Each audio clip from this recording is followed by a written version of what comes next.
with the green of soul. It's more than empty dreams and promises. It's not infecting me no more. When all I say to you is getting gone, you won't be feeling me no more. I know you, I can feel you, with the green of souls. When you're not looking at me, I feel so small. With all those dreams of all our memories, there's nothing alone and one. And thoughts of you just bring me down inside. I sing it with the green of souls. I know you, I can feel you, with the green of souls. When you're not looking at me, I feel so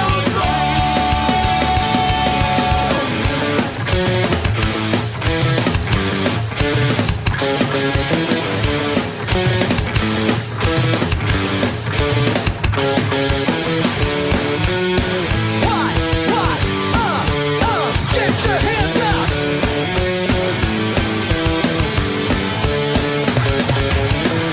It's more than empty dreams and promises.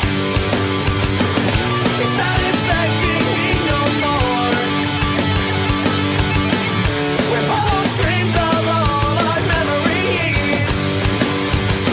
I sing it with the green of songs. I know you, I can feel you, with the green of souls. When you're not looking at me, I feel so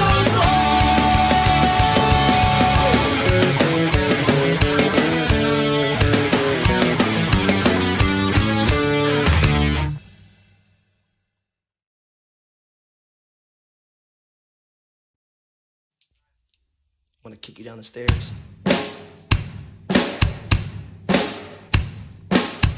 Waking up slow to lose control, and only time says goodbye. Falling asleep under the brilliant stars, only no wonder of the mind. Oh, be afraid, here it comes again, lighting up your soul. I found everything I asked for. In the blink of an eye, we said one love. We said, give it a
other side. Broken world from your eyes, close and lock them tight. Feet alive with the breath threatened to ignite. Spark a fire on the inside. Rise above, fly a jetpack to keep them down. Images of a thorn and a golden crown. Deadlock on the door to the mind itself. Set it off on the inside. We fall from a badly written rhyme, and the world knows contagious reaction in everybody's eyes. Sedition, attraction brings knowledge to demise. Swollen time, hold a candle into the light. Breaking sound with an amp from another life. This is the last straw, last glance, last breath. Blow it up on the inside. Rise above, fly a jetpack to keep them down. Images of a thorn and a golden crown. Deadlock on the door to the mind itself. Set it off on the inside. Contagious reaction in everybody's eyes. Sedition, attraction brings knowledge to demise. We fall from a badly written rhyme, and the world knows contagious reaction in everybody's eyes. Sedition, attraction brings knowledge to demise. Contagious reaction in everybody's eyes. Sedition, attraction brings knowledge to demise.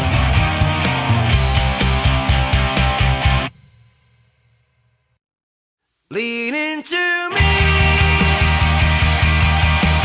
More than one last song.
All right, you guys can hear me?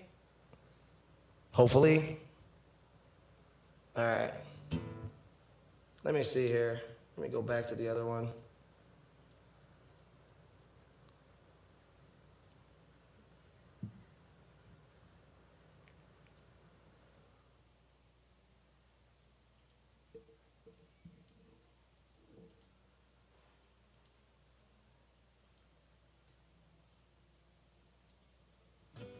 All right, I guess that's better, but I had it better last time. I'll figure this out at the break here. I'm gonna do a couple songs real quick though. And if it's too much, if it's like too shaky and too like, you know, if it's bad, I'll take a quick break and fix it. All right. All right. Yeah, the video seems to be a little jumpy, so I'll fix that in a minute.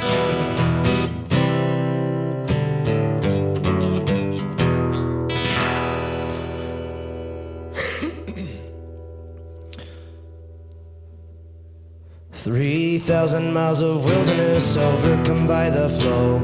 A lonely restitution, a payment pump and show. I seek 1,000 answers, I find but one or two. I maintain no discomfiture, my path again renew. Against the grain, that's where I'll stay. Slipping upstream, I maintain against the grain.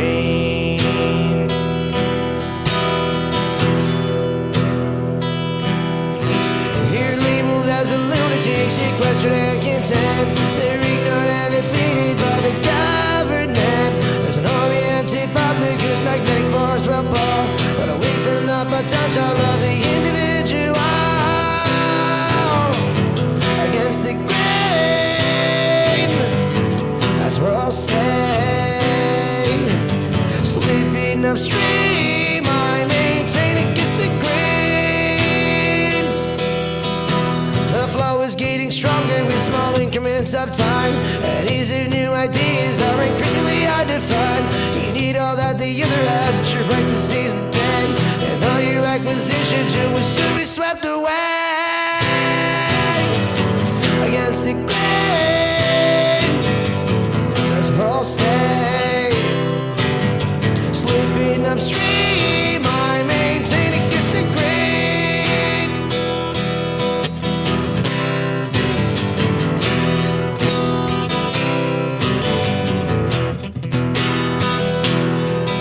There's a common consensus and an uncomfortable cheer, a reverberating chorus that anyone can hear. Since leave your cares behind you, just grab tenaciously, and all your earthly purpose will destroy us rapidly.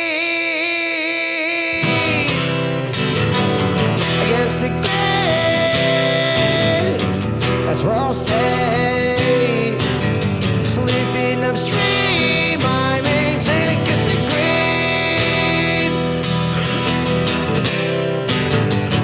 Against the grain, that's where I'll stay. Sleeping upstream, I maintain against the grain. And I maintain against the grain. Yeah. All right, am I in sync at least? I know it's a little jumpy, but am I in sync? We have a special, I have a special treat for y'all this evening too. I'm gonna be doing something a little bit different this evening. I'm going to be having a friend of mine, an old friend of mine on tonight.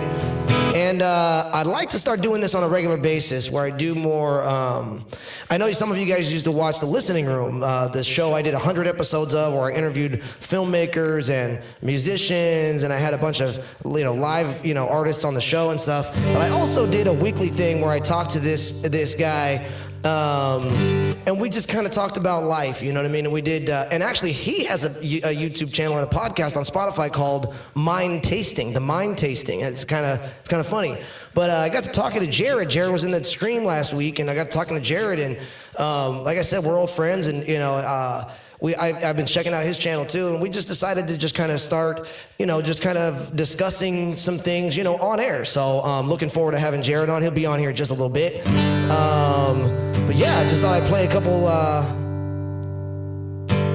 Okay, cool. The sound of the sync is good. Okay, appreciate you guys. Hell yeah. Hell yeah. Yeah, Jerid's in here. He's chilling. He's actually backstage. He's gonna be on in just a second. Stoked to be having a nice evening chatting with you guys and Jerid. I love you guys. All right, let me see here. You said Little Misfits, Phony Descent. By the way, good to see all of you guys. Eric, Phony Descent, D, Sean. Sean, we need to talk as soon as I'm done with the stream tonight about your New Year's party, my man. So, but yeah, let me do a little something for Phony Descent. And by the way, is the sound volume good, or should it be up or down? Because I'm using a different streaming platform this evening called StreamYard, as you can see up in the corner with the duck. Right there.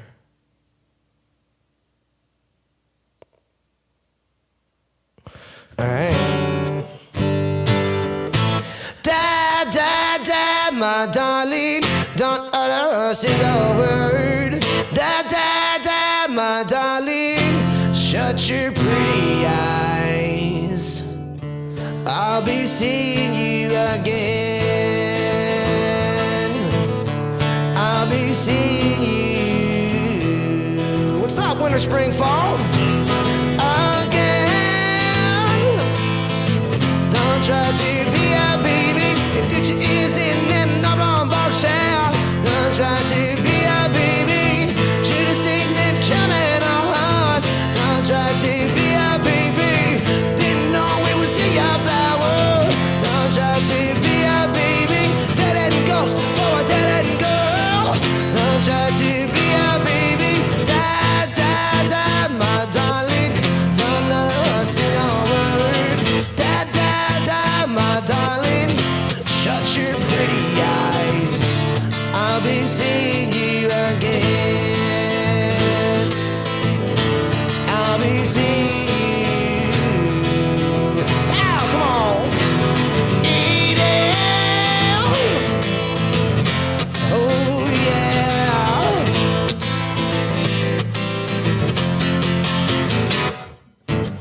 Da, da, da, my darling.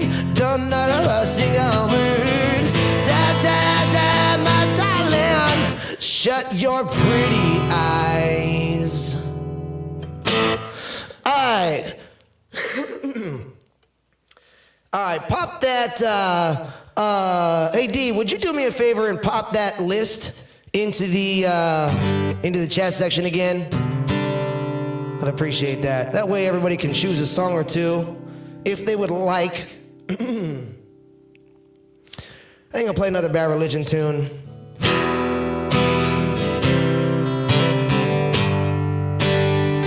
Hell yeah. Hey, do what you want, but don't do it around me. Idleness and dissipation breed apathy. I see my ass, oh gosh, damn day. I'm misanthropic and report with nothing to say. What you like, do all you can.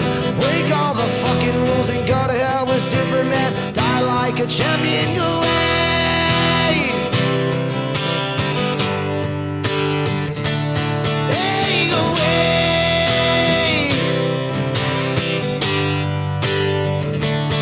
Hey, I don't know if the billions will survive, but I believe in God and I wanna die. Bunkers, man, I'm on to the car. I'll tear down a building just to pass through the door. I'll do what you must, do all you can.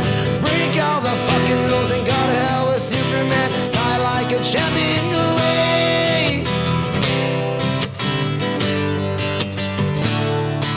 Oh, say what you must, do all you can. Break all the fucking rules and go to hell with Superman. Die like a champion. Oh, away.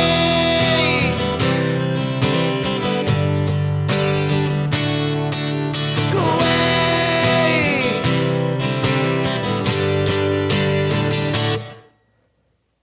Go away. Hey, all right.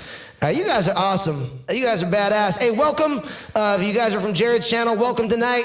There's a list in the chat section right there. You can choose any song you want out of 400 tunes. Everything from classic rock to pop to hip hop, country, reggae, and most of all, even punk rock. All right, which is what I've been doing all night. I've been just decided to just start it off with some punk rock and get it in. Oh, Jerid's the man. Stoked to have Jerid with me tonight. Stoked. Oh, bro, Full Earth. Oh, my God, it is on the list. And that's one of the ones I'm not going to be able to do tonight because I just needed to beef up on it. That's all. That's one of my originals. It's on the list, I'm pretty sure. But yeah, Full Earth is definitely, I'm going to need to beef up on that one. I'm going to do an original, though. I'm going to do an original real quick here. All right, this one's for you guys right here. I got your picture inside my head. I wanna paint it again and then invite you out to see it. But I got that number, I'm giving you a call. If that's right with you, come on, open up your Valentine. Walk on through, take a seat, you're a friend of mine. And I hope to see you there. And if I do, I want it to last. Closing up shop for the 10th Street time. Working extra late and not seeing my baby tonight. But I hold your sweet smell behind my eyes. And I'm not leaving you behind. I got your picture inside my head. I wanna paint it again and then invite you out to see it. But I got that number, I'm giving you a call. And that's quite about you, baby doll. Oh, come on now. Whoa. Open up the envelope far and wide. Enjoy the words that I said to you tonight. But I hope that it warms up that big heart. Closing down the chapter of crazy time. I'm picking out the pieces and believing that love is mine. Oh yeah, but I just got that one more page to write. I got your picture inside my head. I wanna paint it again and then invite you out to see it. But I got that number, I'm giving you a call. And that's quite about you, baby doll. If that's quite about you, baby doll. Oh yeah, come on now.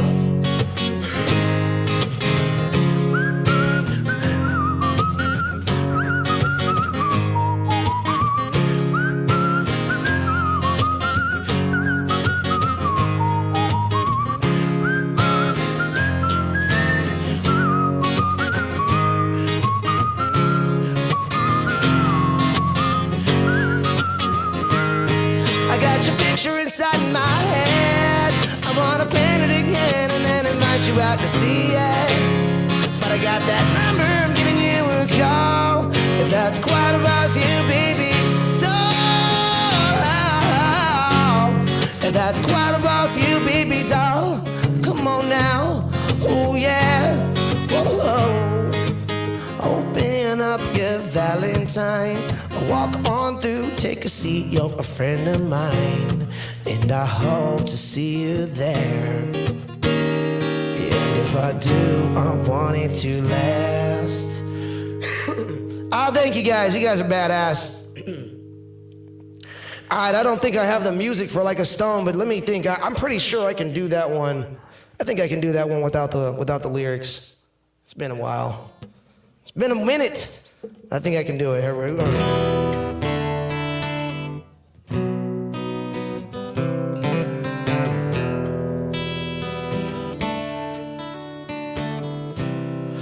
All right, good choice, Eric. I'll do that one after this one.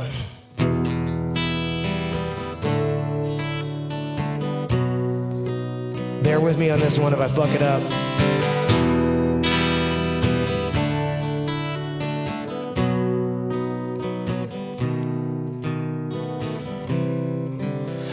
On a cobweb afternoon in a room full of emptiness by a freeway, I confess I was lost in the pages of a book full of death.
deathbed, I will pray to the gods and the angels like a pagan, to anyone who will take me to heaven, to a place I recall.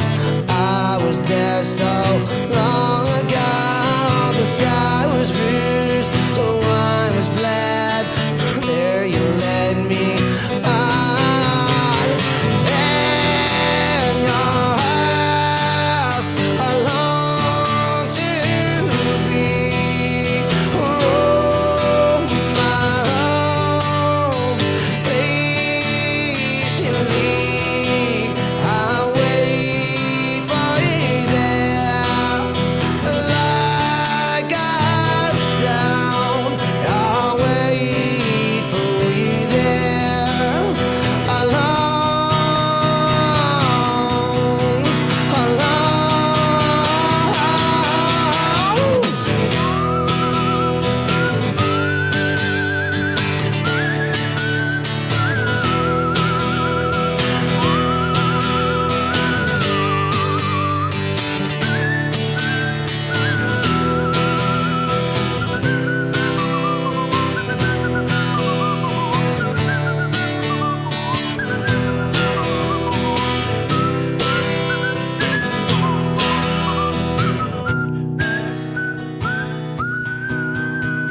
And on I read until the day was gone, and I sat in regret for all that I've done, for all that I blessed, and all that I've wronged in my dreams until my death. I will wander around in your house, alone to be. Oh, my room, patiently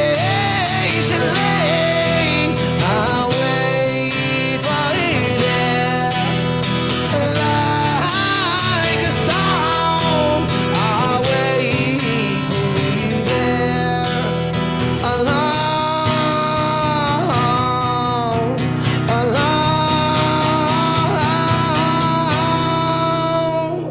alone.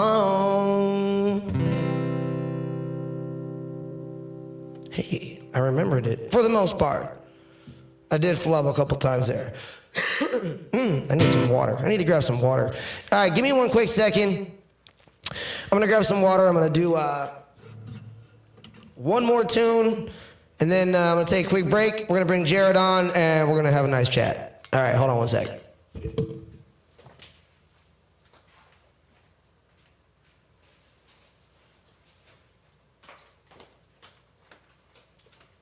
All right.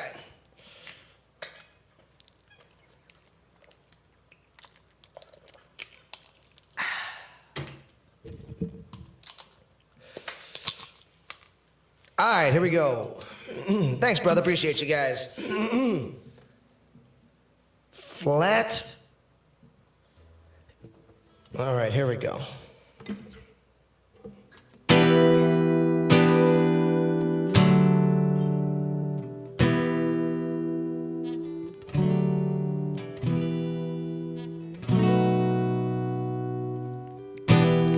Lie, lie, lie, lie, lie, lie, lie, lie, lie.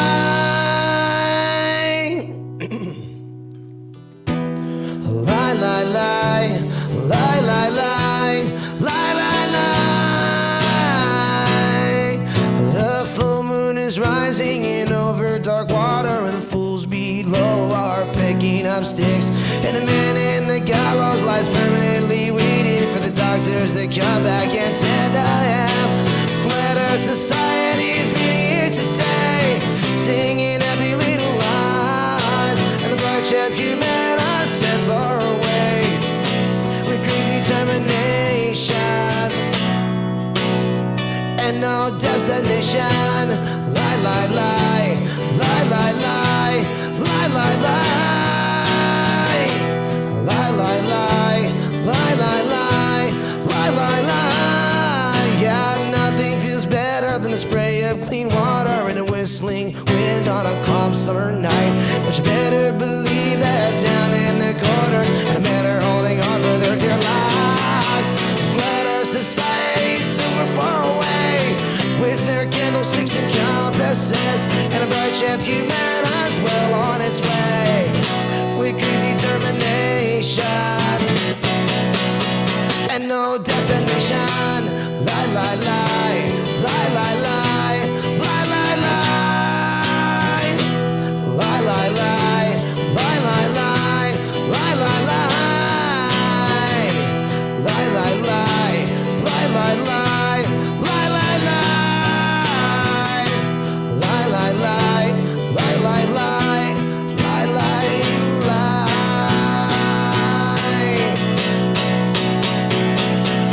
The Flat Earth Society's meeting here today, singing happy little lies, and a bright ship human are sent far away, with great determination and no destination. Lie, lie, lie. Lie, lie, lie. Lie, lie, lie. Lie, lie, lie. Lie, lie, lie. Lie, lie, lie. Lie, lie, lie. Lie, lie, lie. Lie, lie, lie. Lie, lie, lie. Lie, lie, lie. Lie, lie, lie.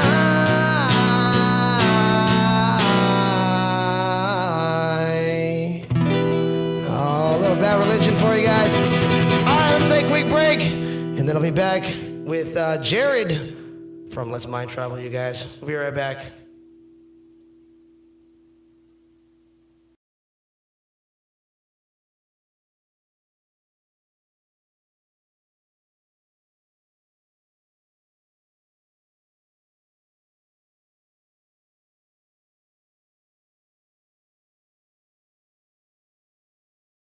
Up, boy! Get your ass out of bed, you lazy little shit! Never again, that's the truth. Never against, maybe you. Open the line and communicate. Feed the trap, inevitable climb.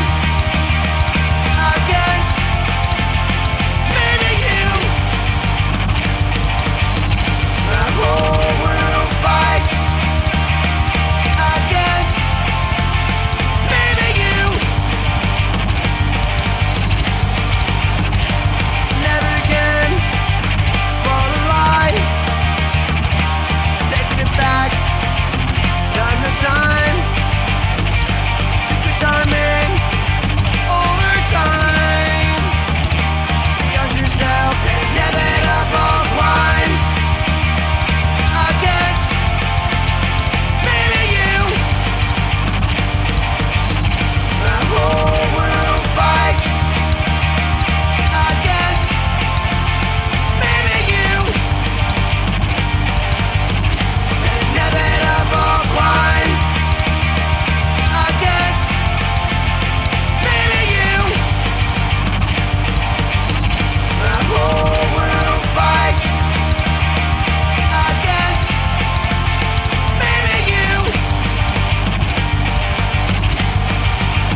with the green of soul.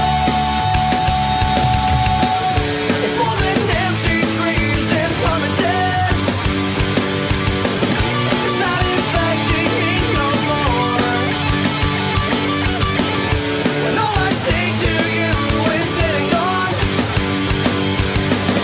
you won't be feeling me no more.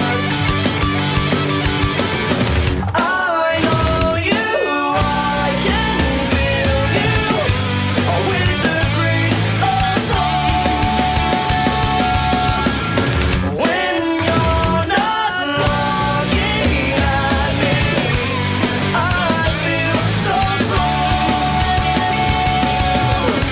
With hollow streams of all our memories, there's not being alone at one.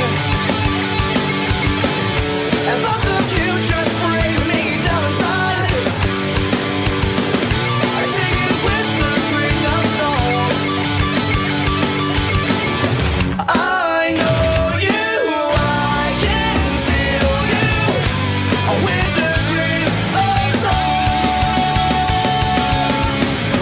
When you're not looking at me, I feel so slow.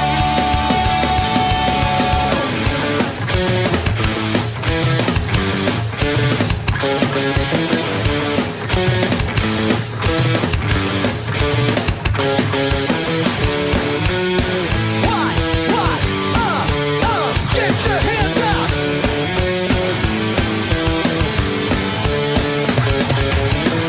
It's more than empty dreams and promises.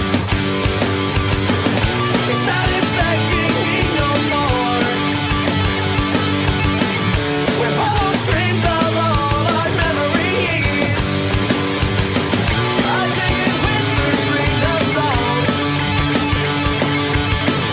I know you, I can feel you with the green of souls. When you're not looking at me, I feel so slow.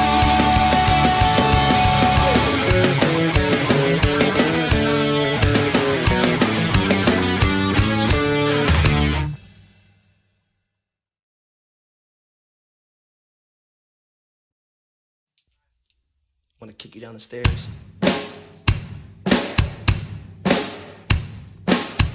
Waking up slow to lose control, and only time says goodbye.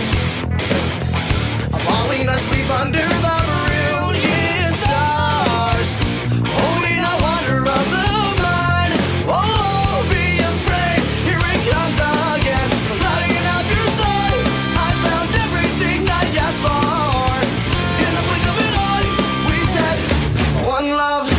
We said give it a try before we follow this fight. One love. We said give it a try. We found everything I asked for without a reason why. I'm making a fool out of the eyes, and Sydney's flight will rescue mine. Walking alone under the darkened night, I'm feeling it all surrounding all. Waking up slow to lose control, and only time says goodbye. I'm falling asleep under the brilliant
take a trip to the other side. Broken world from your eyes, close and lock 'em tight. Feet alive with the breath threatened to ignite. Spark a fire on the inside. Rise above, fly a jetpack to keep 'em down. Images of a thorn and a golden crown. Deadlock on the door to the mind itself. Set it off on the inside. We fall from a badly written rhyme, and the world knows contagious reaction in everybody's eyes. Sedition, attraction brings knowledge to demise. Swollen time, hold a candle into the light. Breaking sound with an amp from another life. This is the last straw, last glance, last breath. Blow it up on the inside. Rise above, fly a jetpack to keep 'em down. Images of a thorn and a golden crown. Deadlock on the door to the mind itself. Set it off on the inside. Contagious reaction in everybody's eyes. Sedition, attraction brings knowledge to demise. We fall from a badly written rhyme, and the world knows contagious reaction in everybody's eyes. Sedition, attraction brings knowledge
Okay, I think I got the camera thing fixed, and I think I got the audio up. Oh, that was quick, you guys. I don't think there's too much of a delay here with this. Let me see if I can bring this down.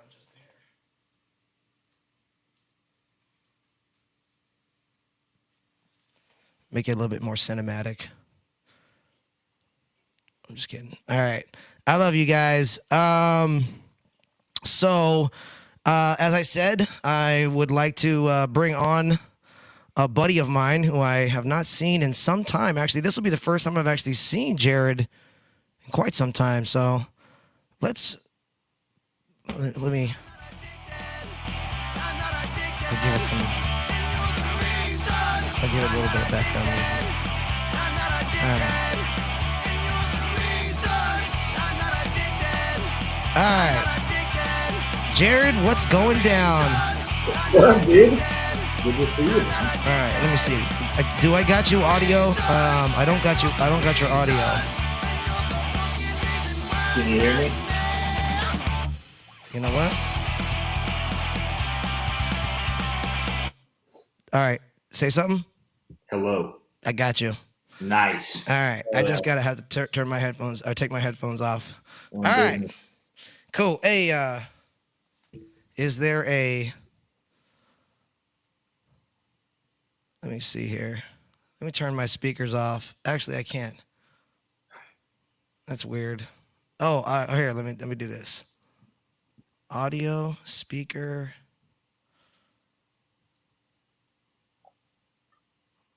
Cheers. Let me see. Check 1 2. Check check. Check 1 2. Check 1 2. That's weird.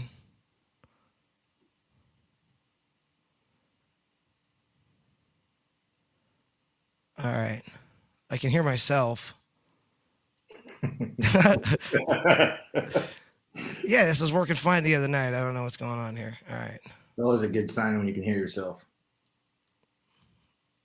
All right. I can still hear you just fine. All right, cool. There's not like a bad echo then? Okay, cool. Jerid, what's going down, brother? Not a whole lot, man. Just enjoying my night, enjoying the show so far, dude. I appreciate you doing like a stone. You killed it like a pro. Thanks, brother. I appreciate you, man. How has everything been with you, man? It's been a while since we've seen each other. It's been years, dude. I couldn't even pinpoint probably last time we hung out. I think it was actually a Fishbone show at the Volt in Long Beach. That may be correct. At least 10 years ago, dude. Oh, dude, it was probably more like 15. It was around the time I was at Half Ton for sure. That wouldn't be crazy to say, man. But nah, dude, I remember the first time we ever met is we met in Temecula at a house party, dude.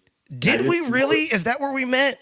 Dude, I remember the story pretty clear because to me, the story is dope, dude, in my opinion. And the reason is so you were at Ernie's. Ernie back in the day, dude, he threw parties at his crib in Temecula. I actually met my wife there at a party, which is rad.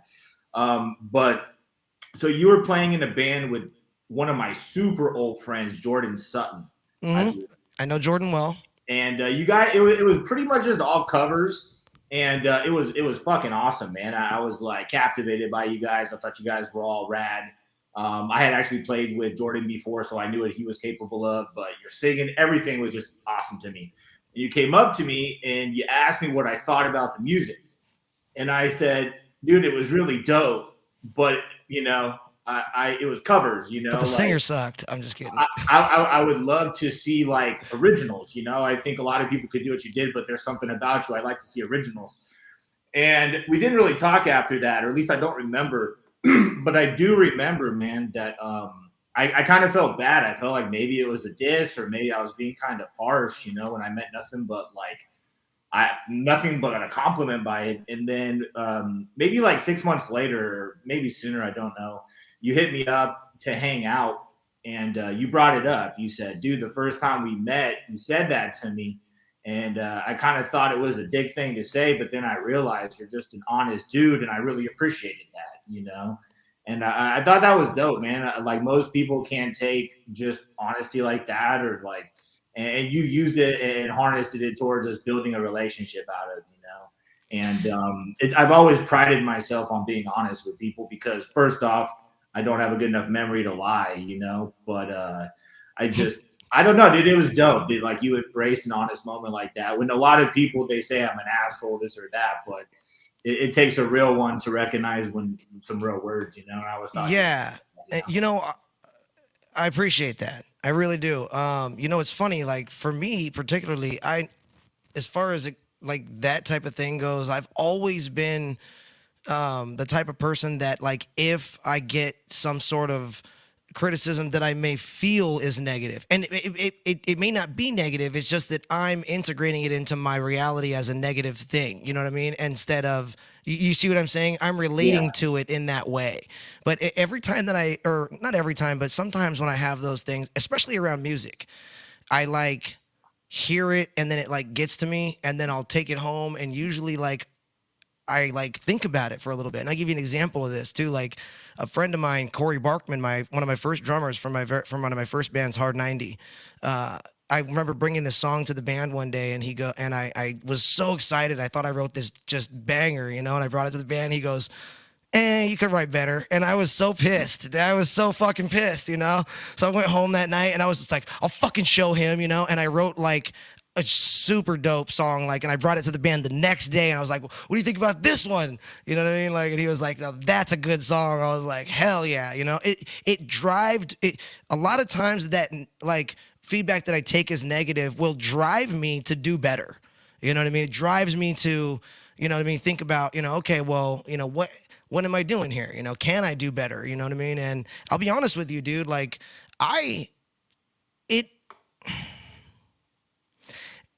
going back to the original content of what you said about covers, it kind of eats at me when I play covers. I mean, a little, you know, I play them because I love the songs so much. I just love the music so much, and so I enjoy playing the songs. But sometimes, because I do it for a living, I play covers, you know, a lot, you know, for a living. So I don't know. You know what I mean? I feel like I could be out there playing my originals. You know what I mean? I feel like I should be out there playing my originals. And I'd imagine, man, you start playing covers first off because it's fun and it's a way to learn, but it's also you're paying homage to the art. You know, you're paying homage to whatever song that was, and I mean, you know, totally. If it's something that you're doing all the time and like you're saying for work and all that, I could understand what you're saying. You know, like. Yeah, but, well, it's because I'm a musician who wants to play I play music for a living, so. Yeah. I would, you know, the goal is to be playing my originals. You know what I'm saying? So, but yeah, but it is, but I always have to put that into perspective though, because sometimes I'll go to my shows and like I'll, you know, have that mindset of like walking into it like, oh well, you know, this is work, and you know, I'd rather be playing my original music, but then I get to actually start, and then I experience people really enjoying. You know, they're clapping, they're dancing, they're singing along, they're smiling, you know, and it's like, and I got to put that in perspective for a minute and think to myself, like, I get to do that for a job. Like, I get to go play music and like bring smiles to people's faces and like, you know what I mean? Just like share that type of, you know, that type of good, positive vibe with people, like for my job. And that always kind of brings me back to reality. And it's like, okay, like it's, at least I do what I love for a living. You know what I'm saying? You facilitate good vibes, you know? There's not a whole lot negative to say about that, dude. Right.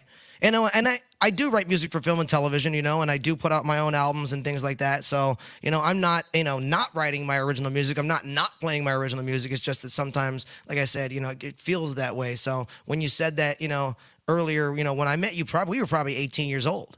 You know what I mean? We were probably 17, 18 years old at the time. You know what I mean? Like that was, you know, a long time ago. So when, you know, I heard that then, I may, you know, I may have written some songs.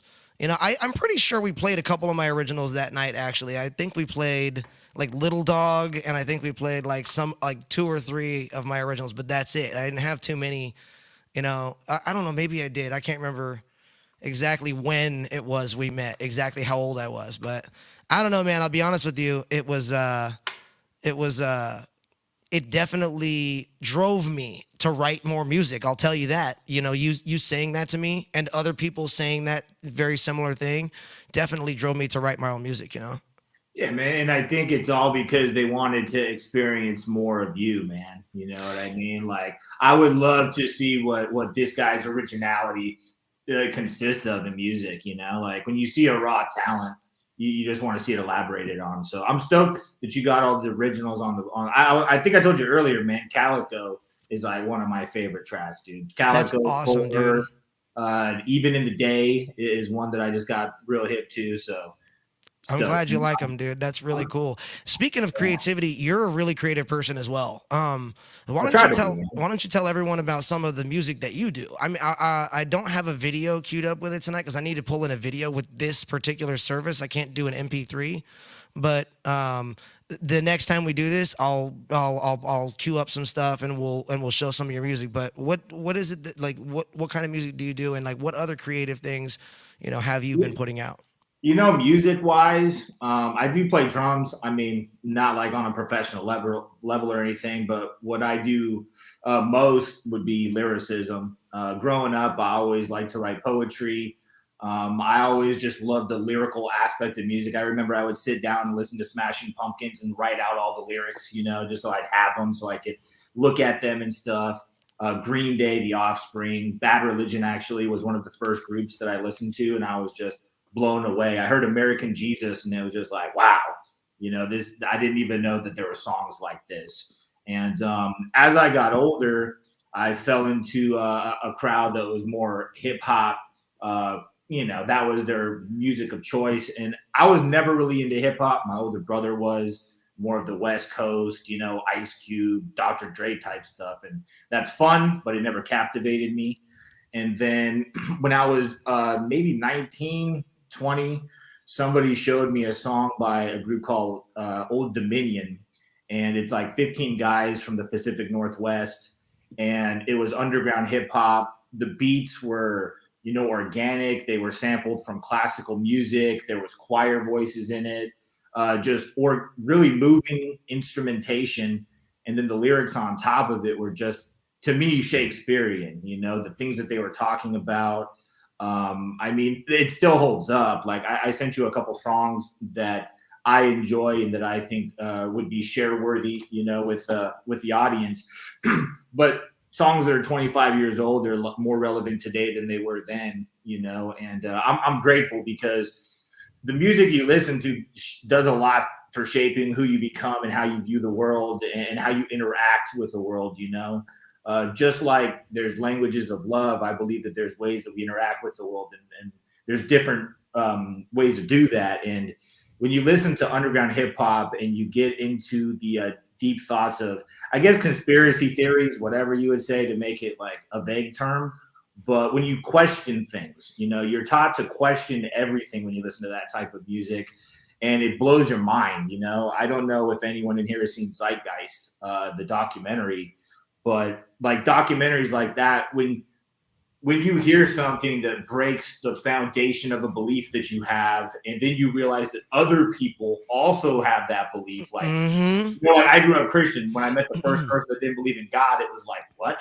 You know, like there's other gods, and it's like, so wait, I'm supposed to not think that they're smart because it's like it just shatters a foundation around you, you know. And I'm grateful that I listened to music that expanded my horizons instead of just kept me on this narrow path of, you know, just whatever the trends are, you know. I mean, so that's what I got into musically, was underground hip hop.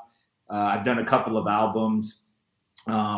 Recently, I've gotten back into writing, and also beyond writing, what I do is I just like art. You know, I actually had a website where I sold art pieces and prints, and I'm slowly getting back into that. You know, for me, it's to be in the creative headspace. It takes a lot of variables, and I feel like I'm weaning down on getting all those variables in sync so I could really be creative again. You know, and like maximize my creativity. So that was a lot. I don't even know if I hit all the points, but No, that's great, dude. That's but um, everybody's inspired by something different, you know, and you know, and going over to like what you said about like conspiracy theories and shit like that too. You know, it's funny, that actually reminded me of a meme.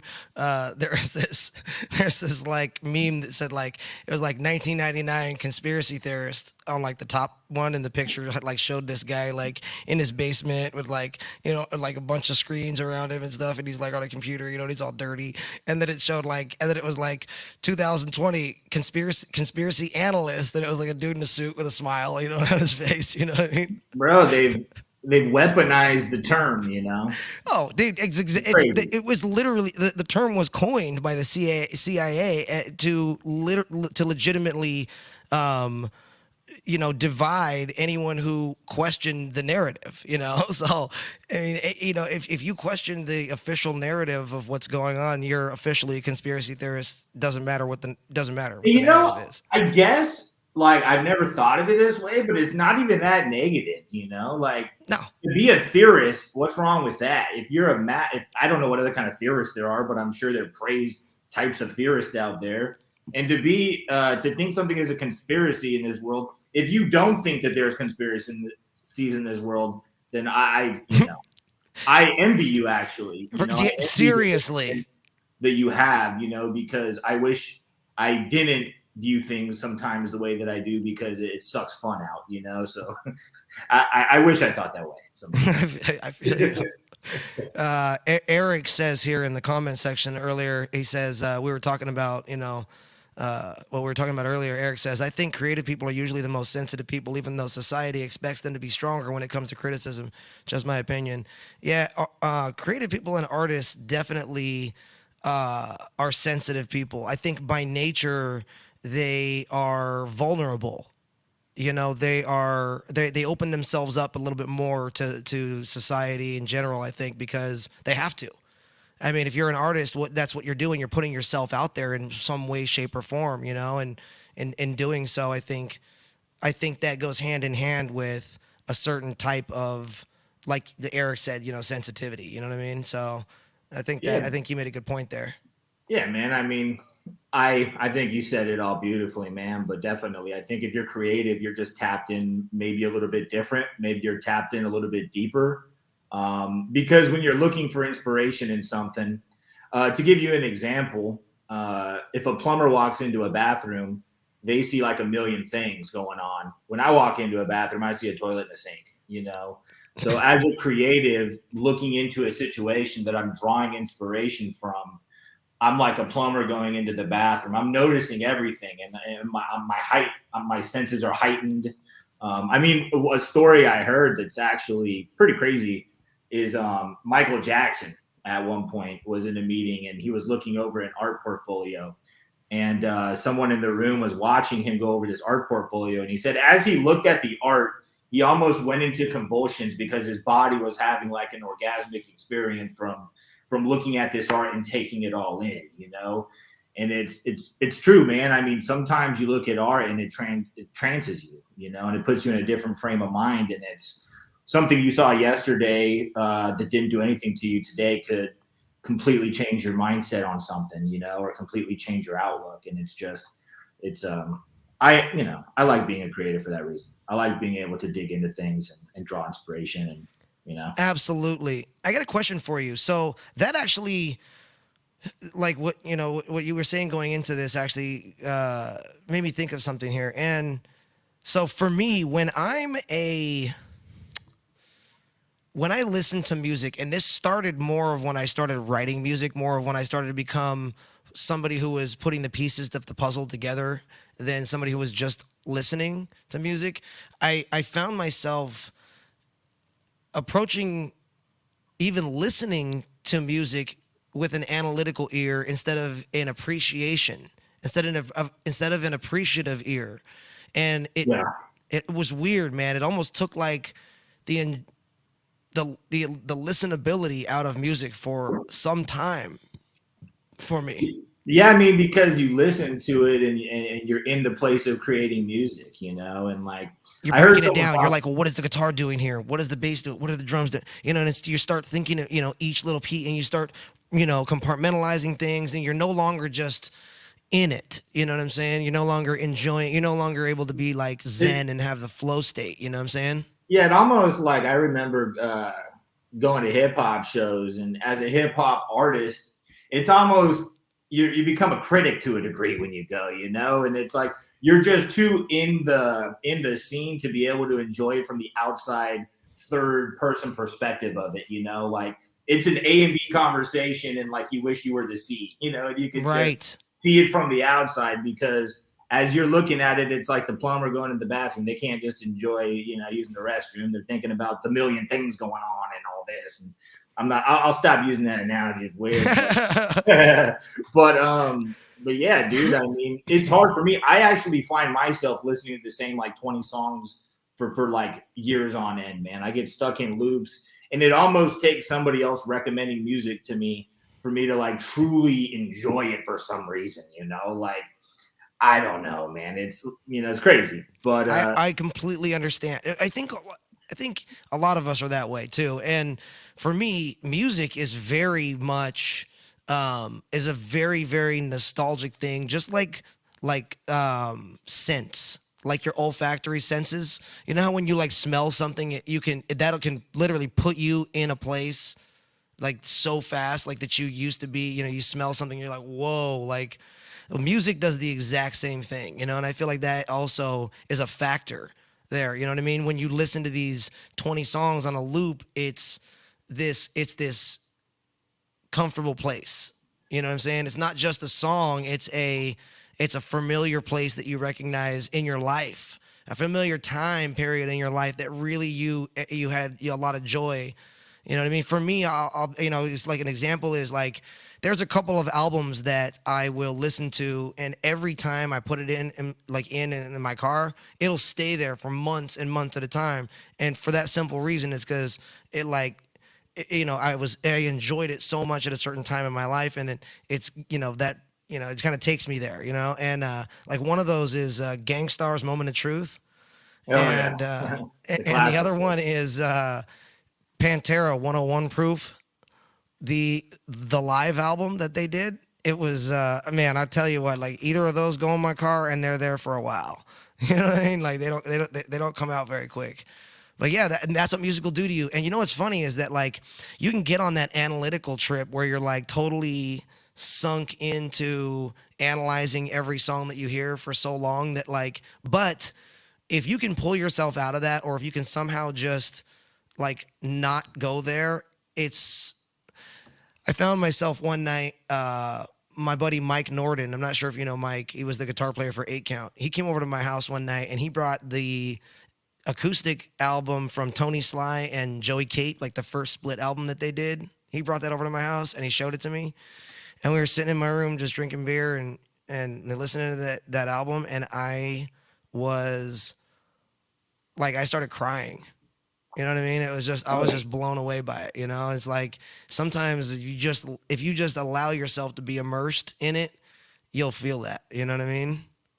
Yeah, dude. I mean, to kind of hit on something you were saying about having memories. Something interesting I heard recently was Steve-O on his podcast was talking about what he'll do is if he's going through a period of time in life, maybe he's filming a movie or he's writing a book, he'll listen to one CD the whole time, and then he won't listen to that CD again for like a year, a couple of years. But anytime he wants to put himself back in that time space, he'll listen to that music and it'll just all flood back to him, Mm-hmm. Like you're saying, it's almost the mind is like a computer that's constantly searching for patterns. That's why if something slips your head and you don't think about it, like 3 hours later, it might just come to you. And it's because your brain never stopped looking for the pattern. It's just your conscious was over it, but your subconscious was still working really hard at that. And I think when you hear music that puts you back in a space, it's almost like your brain is re-experiencing that moment if you allow it to. I mean, it's kind of similar. I don't know if anybody in here is doing psychedelics or has ever done psychedelics, but it's almost like a psychedelic experience you can have just with music alone. And I've had a lot of them recently, And it really just boils down to the meditative aspect of it, you know, listening to music and just having nothing else exist but that song, and where it takes you is pretty magical, you know? Yeah, So, absolutely.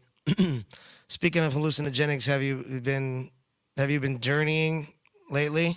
dude, I got super into mushrooms like 2 years ago, maybe 3 years ago, to the point where me and a buddy actually started a company and got a trademark for cultivation stuff for mushrooms. Oh, really? Yeah, dude. And you know, I hadn't done mushrooms since I was probably 19 years old. And you know, going from being 19 and doing them to being 33, 34 and doing them, I compare it to when you're 19 and 20, you do a bunch of mushrooms. It's almost like being in the middle of the ocean in a canoe and the waves are just throwing you everywhere and it's just a fun fucking time. You know what I mean? But when you're older and you do mushrooms, and first off, I do massive amounts of anything. You know, it just I don't go small. If the ATM asked me how much money I wanted, I'd say all of it. You know, so I want the best experience with everything. You know, but now Heroic dose every time, huh?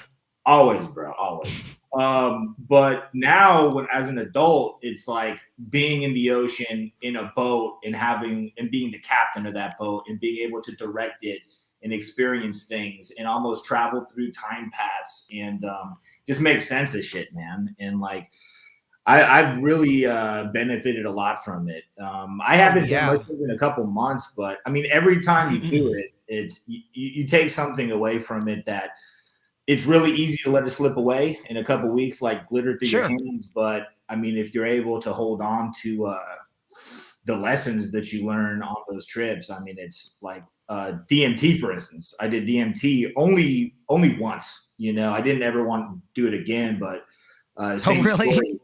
Yeah, dude, same story. To put it into perspective, to start, maybe you should take like point two. You Oh, know, I've done DMT a number of times. yeah, so I did a whole point, which is like a tenth of a gram, you know, which Okay. is like, and I used a Yeah, dab yeah, rig. yeah. You only need about 25 milligrams. Yes, so I took You 100 did a and tenth of a gram. Okay. a tenth of a gram. So Oh, the so you end did of what? 4 times the amount of what you know. Yeah. Okay. Yeah, you know, I mean, the thing is, my whole purpose whenever I'm doing a psychedelic is to strengthen my beliefs, you know, or to form a belief because that's a goal always, Or right? just go Um, big, like you and with said. DMT, my whole goal was to break through and have a complete ego dissolve, you know. And dude, For sure. I took that whole Complete point. separation. Oh yeah, dude, I took the whole point. I took the water out of the bong. It was like an apparatus. I just remember blowing smoke out, and then out of nowhere, it just went fuzzy, all these crazy patterns. And the first thing I thought was, I must have killed myself, you know, like, or I shot myself, or I did something. I got into a car accident because I'm dead, you know. And then all of a sudden, it just got real calm, and something came into my mind that told me it was a Cannabis lyric, actually, the rapper Cannabis. It was the line, the only thing faster than the speed of light is the speed of dark. And it just went completely dark on me. And from there, man, I had a conversation with God. I mean, it was like, it was gnarly, man. And that I would say is the most profound experience I've ever had, to the point where 15 minutes of that had more of an impact on me than like a month worth of mushroom I trips. will Yeah. 100% agree with you. A DMT trip is one of the, if not the most profound experience one could have in this life. I completely agree with you. It's incredible. And it's very I'll be honest with you too, as many times as I've done it, like every time before I do it, and like I know what I'm going in for, but every time before I do it, I'm slightly terrified because you, I mean, it's like bungee jumping, dude. You yeah, know? you don't I know, mean, and each trip is different.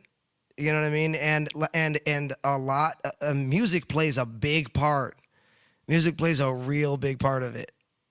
yeah, I actually didn't even listen to music, man. I was Oh, just you in were just silent, huh? silence, dude. And it was yeah. I just remember after I finally started coming to, I just said wow for like 20 minutes, man. I was like, wow.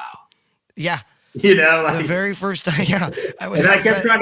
I kept trying to close my eyes and see if I can get the buzz back. You know, I was like, Right. come back to me, buzz. You know, Yeah, it's like a dream, you know. And as soon as you're done, it's fleeting. It's so fleeting, and you can't really like remember or grab anything or pull anything out of it because, I mean, you can describe some things about it, you know, and like, you know, it's very strange. Like you know, like I've had very similar experiences. Like when I did it for the first time, I remember like because I definitely didn't do as much as you did, and you know, Smart I move. hit it.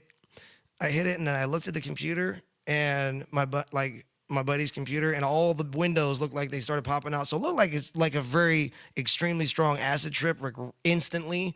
And then I looked up, I like kind of sat back and looked up and it came on pretty hard and everything kind of like locked together geometrically. And then all of a sudden it was just, but mine was black and gray at first. It was all black and gray, kaleidoscopic colors and just symmetrical shapes. It was absolutely incredible actually. And Did you I was just see? Did you have like a 360 view of everything? Like I so remember that being no. something. So no, and there's been times actually there's one time in particular that and I'll agree with you too like something speaks to you when you're on it. Like I you know I know you like it came like as out as a lyric to you, but I've had a voice tell me things like before. You know what I mean? Like when I was, you know, when I was like, you know, on it or whatever. But what was the question again? Oh, well, I think the question was just talking about hallucinogenics, bro. No, I know you asked me something specific about DMT, and Oh, I you know, and I no, because when I did it, one thing that I saw was like I saw a 360 view, so it wasn't just this, yeah, the 360. Gotcha, and gotcha. So no, that it felt infinite. I didn't experience that. So what I experienced was I definitely didn't have that, but at the same time, I couldn't turn. Like there was one point where I was in like what like DMT users call the chrysanthemum, where it was like this.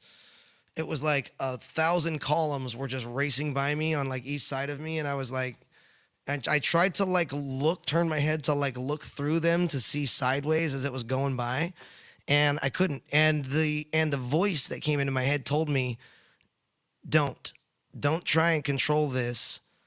Just I'm gonna show you what I'm gonna show you, how I'm gonna show you."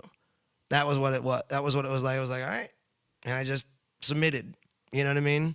And there's been a couple of times that like things like that have happened where I was just like, you know, submit. You know what I mean? I'm just gonna like, all right, cool. It told me to not do this or do that or whatever, you know. And, all right. That seems to be like if you were to boil down most trips and most profound experiences, there's always an underlying factor of submission, you know, and just submitting to just be, you know, like Yes, dude. I don't get agree. consumed. Don't let the false reality that's been created for you just convolute you. Just be, you know, like life isn't that complicated. You know, you gotta No. breathe. We breathe automatically. You have to eat. There's food everywhere. You know what I mean? Yeah. Like there, you need water.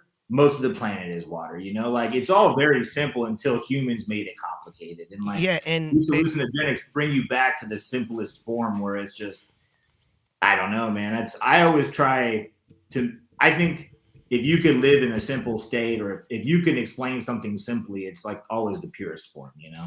yeah, you know, I think you make a good point in general. I think that people get in their own way most of the time.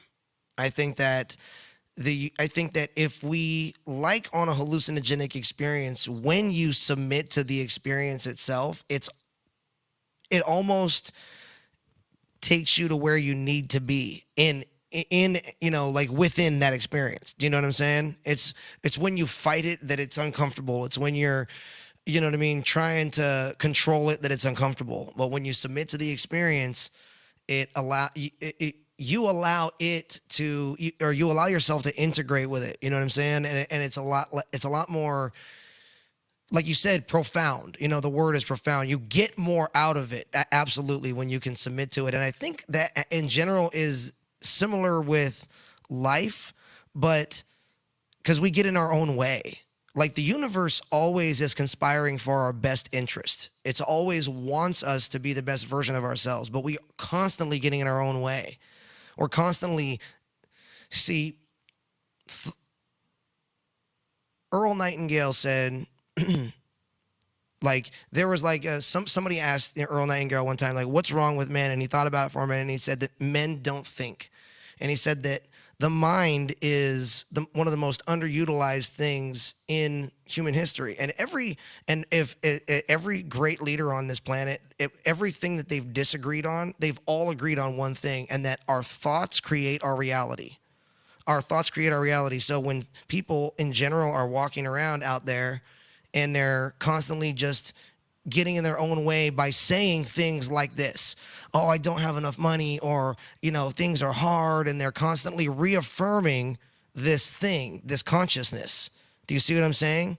Whereas if you can step out of that and be the conscious observer of that reality instead of being subjected to it, and not you live your life by the present, the past, when you can live your life based on the potential of the future that you want, and you literally think it, then you can go to that destination. Imagine the mind is like a ship. I'm taking this from Earl Nightingale. Imagine the mind is like a ship. You can turn it on and start it up and, put the propellers on, and, without a crew and a captain and a destination, it's not going to get anywhere. But if you take that same ship, it won't even get out of the harbor. But if you take that same ship and you put a crew and a captain and a destination, 99.9% of the time that thing will get to where it's going. And when I say that, and I go back to this, I say, people don't get what they want because they don't know what they want. They don't ask themselves what they want. They don't go after those things that they want. And just by doing that, another reason they get in their own way. There's so many different things. It's like we need to start in my opinion, like we need, I invite you to consider too, that maybe we need to start submitting to, the fact that we're worthy of our desires, because a lot of people don't think that way right off the bat. And if you don't think you're worthy of your desires, you're not going to get anything that you want in this life. And if you don't ask yourself what you want and truly examine that thing, then you'll never get it. And a lot of people don't ask themselves what they want in general because they know that it will incite change in them that they'll have to go after. Because once you ask yourself that question and you answer it, there's no choice. You can't take that back. You know what I'm saying? Like once you realize what that reality is, you know what I mean? Yeah, dude. I mean, you got to manifest it, and like you said, when your thoughts become the reality that you portray for yourself, I mean, and your reality becomes your reality based on the thoughts that you've had and that emotional relationship that you have with those thoughts. I'm successful. Yeah. I have this. This is my life. Yeah, man. And I mean, I could relate a whole lot with that, because for the past 10 years or so, I either own my own business, I ran a business, or I, have been a big part of a company. And I've really found myself just strictly motivated by being successful in business, having money, having nice things, acquiring cool shit. And, recently I've had pretty much life take a turn and, put me in a position where if those are the things that I'm pulling my happiness from, there's no more, I can't experience happiness, and I'm saying that because if you're looking at money and nice shit and all this stuff to be your source of happiness, then that means you're always going to need those things to be happy, Right. If you're not able to pull from a creative place, my goal is to have something that makes me happy that's free, that I could just do at any time. I think if you have something you can do that takes you to a happy place that you control, there's no reason to not be a free, happy individual. And we just get trapped in the rat race, dude, in the system. And especially with social media these days, it's really hard not to compare yourself to others and to feel less than. And, people, it's just crazy. And totally. I don't know. I kind of went off on a tangent. No, you're right, dude. You're absolutely right. And Freddie said something here that really is awesome. He says thoughts without action are just dreams or nightmares. And you know what, Freddie? Check that's this true. out. Check this out. So you're absolutely right. So Earl Nightingale, going back to The Strangest Secret. By the way, watch this. Everybody watch The Strangest Secret. I'm going to put the link in the description below after we're done here. But he said that success is the progressive realization of a worthy goal or ideal. So the thought being the worthy goal or ideal, the goal, the what you want in this life, but it's the progressive realization of that thing that makes you a success. Like Freddie said, thoughts without action, without the progressive realization of that thing. If you're progressively realizing that thing, if you're a mother and you're great at that because that's what you wanted to do, then you're a success. If you're a plumber, like you said, going back to your thing, and that's because that's what you wanted to do and you're doing it, and you're going to school for it even, then you're a success. Do you see what I'm saying here? And then we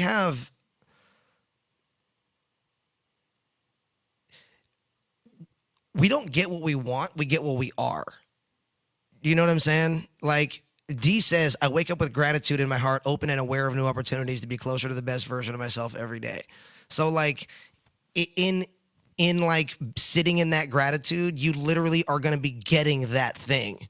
But if you're consciously sitting in it, and that's a practice thing, don't you find, Jerid, that like it's a practiced thing that you have to actually like constantly be thinking about it, talking about it,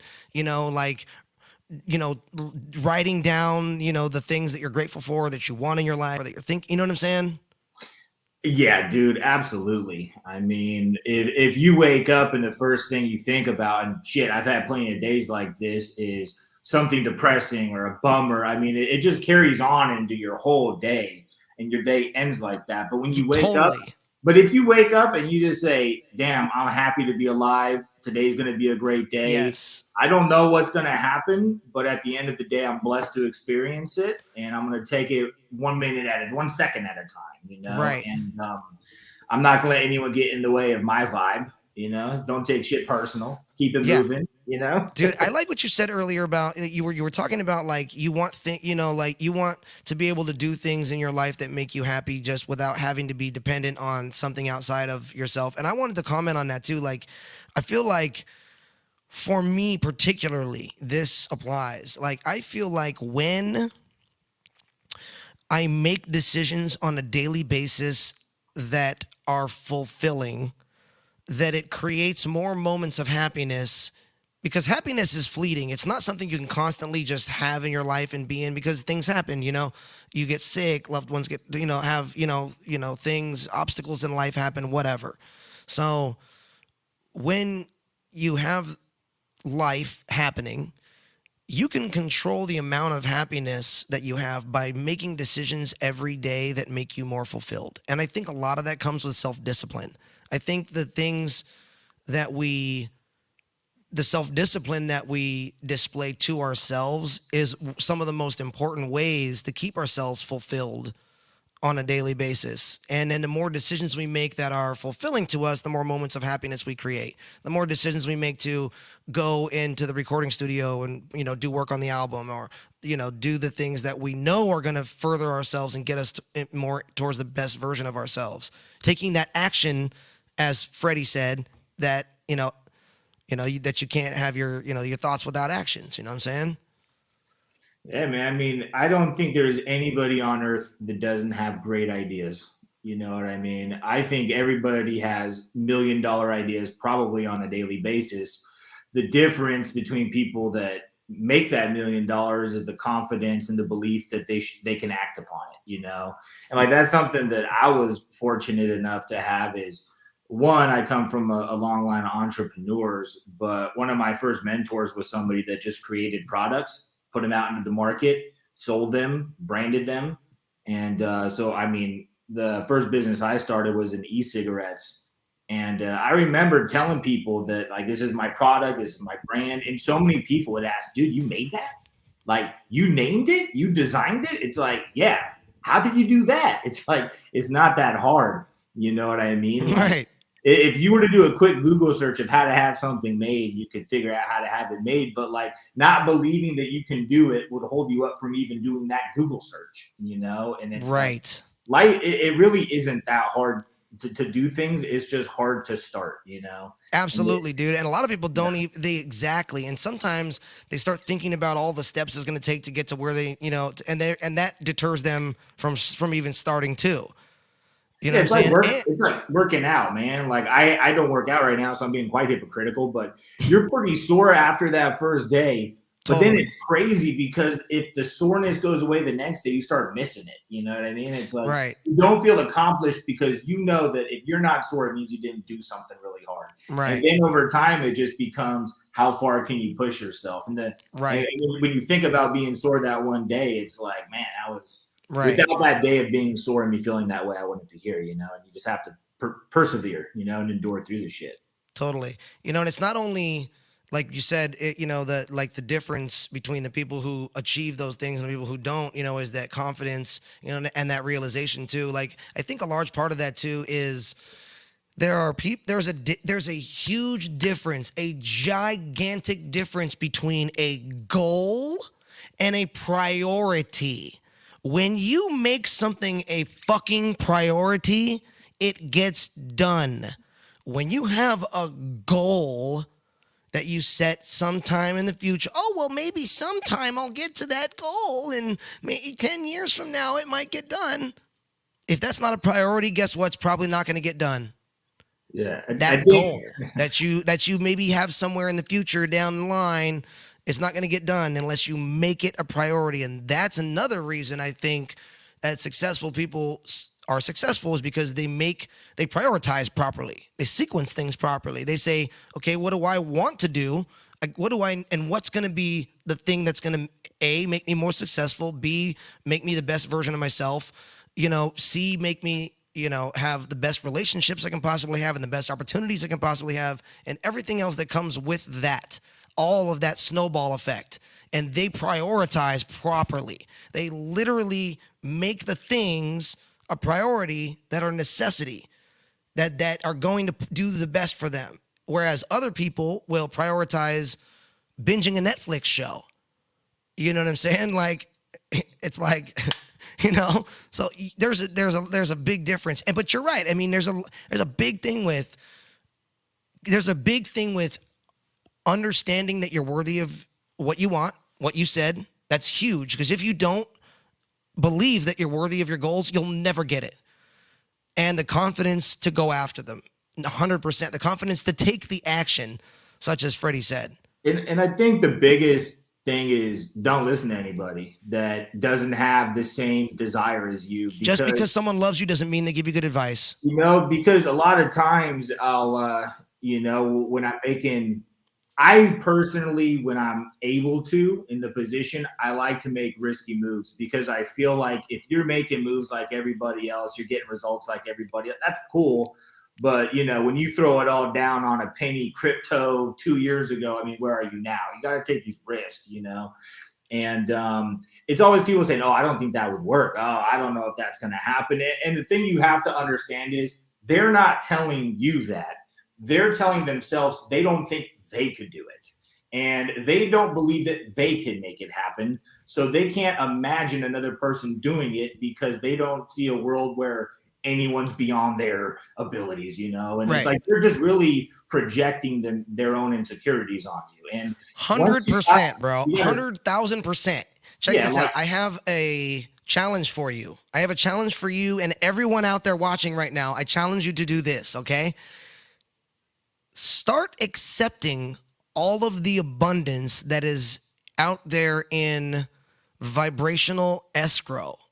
If that makes any sense to you guys. So let me explain. So there's a ton of abundance just sitting out there of like all kinds of stuff, money, opportunities, relationships, and I mean like friendships too, like all kinds of really, really amazing stuff. It's all sitting out there in vibrational escrow because people don't accept the little things. I challenge you to start accepting the little things. I challenge you to start accepting that $5 from your friend for gas when you give him when he carpools with you somewhere or she carpools with you somewhere. I challenge you to start accepting compliments. Start saying, instead of saying, "Oh, no, that's, you don't need to say that," or "You don't need to give me that," or "You don't need to," no. I challenge you to stop doing that. I challenge you to start accepting every little piece of abundance that comes your way, because once you do that, I promise you, you're signaling the universe at that point that you're ready to enter receivership, that you're ready to receive what the universe has for you. Because if you can't accept even a compliment or $5 from your buddy, how are you going to accept $100,000 that comes your way with the career you want? A year. How are you going to accept the best relationship you've ever had if you don't think you're worth a kind word? If somebody's going to give you a compliment and you can't accept a compliment, you can't say, "Wow, that really made my day. I think you know what? That was so sweet of you. You're amazing. Thank you so much." Just literally accepting a kind word and accepting the small things and all of the little abundance that's out there in vibrational escrow. You're literally putting yourself consciously into that vibration and signaling to the universe that you're ready. You're ready to receive. You're ready to receive all of the things that you want because you are worthy of them. You believe that you're worthy of them because, yes, hey, thank you so much. That's so kind of you. I thank you so much. You're amazing. I love you. You know, I mean, I challenge you to start accepting all of the abundance that comes your way. Every single person out there. It's a Seriously. good challenge, bro. I mean, we all do it. We all do the thing where we're like, I catch myself doing it all the time. "Oh, no, it's okay. I appreciate it." No. Stop saying that. "Hey, thank you so much." Change that to "thank you." Somebody tells you you're hot, or somebody tells you you did a good job, or whatever. Maybe shit. Accept that. So, but I'm with you, dude. yeah, man, it's the getting what you want in this life is a trip. And I'll be honest with you, like I really would like to go back to money, because we talking about money earlier and about doing things for money and making money your sole like focus of like what you're doing in life. There's a couple things about that. Like, one, sometimes we get bogged down with life. Sometimes we get bogged down with responsibilities, man, rent and all the other things. And sometimes we by default get into this mode of, I gotta work to survive. So we just work, and we're chasing the dollar. You know what I'm saying?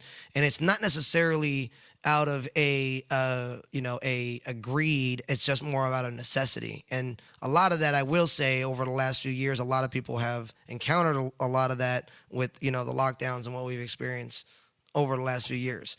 Yeah,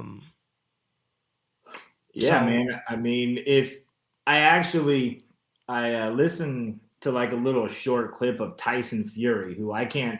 Yeah. I've never watched it. I've never watched his fights. I'm not a boxing fan. Based off this clip, I'm a fan of him. Yeah, he's legit, dude. But he was talking about being depressed. I may have seen the same clip. And dude, being depressed, I've suffered from it. It's no joke, and it's the worst. But he talks about how the most depressed people he knows are billionaires, and his logic for that is these people, if they found $100,000 on the ground, wouldn't be happy. They'd be after the next one and after the next one, and there's never ever gonna be a finish line with money. They're gonna keep printing it. If you can make it, they'll keep printing it. That's they'll right. Make an endless supply. And it will lead you up until the nowhere, And, Right. There's really no substance in that, because you can No. buy a bunch of cool shit with money, but it's not going to do anything for you spiritually, emotionally. And I think Right. what people really need to work on and focus on, and myself included, and like all these things, I'm coming from a place of self-realization on my own, but it's like I think we all need creative and emotional stability as well for ourselves.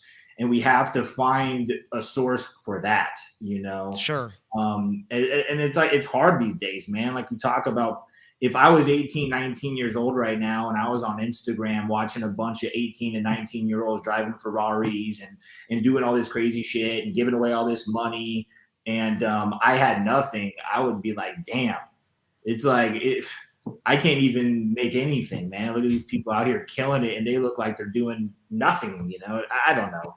But I think it would be very difficult because it's hard for me sometimes. And you have to realize that social media isn't real, but you really feel a certain way when you see things. Oh yeah, you do. I gotta mean, stay off that shit, dude. yeah, dude, it's horrible. And it's all geared to make you feel a certain way, to make you either spend all the money you have or work for a bunch of money that you'll never attain. You know? Right. Well, And I that's, will say this too. I love money. And I love the fact that money allows me to buy Daisy the best food I can possibly buy Daisy, and to make sure that I have a roof over my head, and to make sure that I keep the lights on, and that I can feed myself good food, and I have gas to put in my car, and that I have money to do the things that I want to do. You know, so money is nothing more than a resource and a tool. And I don't think money's a bad thing. It's when we get bogged down in chasing it as the driving factor in our lives that it can become, it can become, it can cause friction in your life. You know what I'm saying? But I will also say that money can also buy the right things. You know what I'm saying? And I personally, like I said, you'll never hear a wealthy person talk negatively about money. You'll never ever hear a wealthy person say, you'll never hear a wealthy person say, well, money doesn't grow on trees, and and money's the root of all. You'll never hear of a rich person or somebody who's wealthy who has money say anything negative about money. You know why? It's because money has ears, and it will come to you if you know how to call it. And those people, the people who are wealthy, they know they're ready to accept that money. Give me one second, do your I'll be thing. right back. Yeah, do your thing, brother. But no, yeah, it's like every single thing in this world, every single thing on this planet is vibrating on its own frequency. Like people, rocks, your phone, everything is vibrating on its own frequency, including money. Now, if I were to be, if we were friends and we were hanging out and I was saying things like, oh, well, I don't know why everybody needs you so much, and you're the root of all evil, you wouldn't want to spend so much time with me now, would you? I would be repelling you, right? Learn to talk to money. I do it. I literally do it. Sometimes I'll be in the shower and I'll literally say things like, I love money. I love money so much. I'm so glad that money allows me to buy, some of the, like I said before, good food for Daisy. It allows me to put a roof over my head. I just love money. And then I start saying, literally talking to money. Start saying how much I enjoy money and this, that, and the other, how much I love money and I have a good relationship with money. You know what I'm saying? And then money does come. Dude, and there's another, I'll put in this link in the description box too. There's a really, really great money manifestation affirmation video that I watch very regularly. It's from Bob Proctor, the guy who wrote The Secret. And all it says is one sentence over and over and over and over again. Bro, I'll put this thing on and say it with him for 2 hours. All it says is, I am so happy and grateful now that money comes to me in large quantities through multiple sources on a continuous basis. That's it. And it just says that over and over again for about 2 hours. And it just has dollar bills on the screen because your mind works in pictures. Your subconscious, everything, it all works in pictures, doesn't work in words, but you're telling yourself, you're reiterating, I'm so happy and grateful now that money comes to me in large quantities through multiple sources on a continuous basis. You know what I'm saying? But yeah, man. I mean, I don't think money's bad. I just think that I think it's got a negative stigma. People look at it negatively when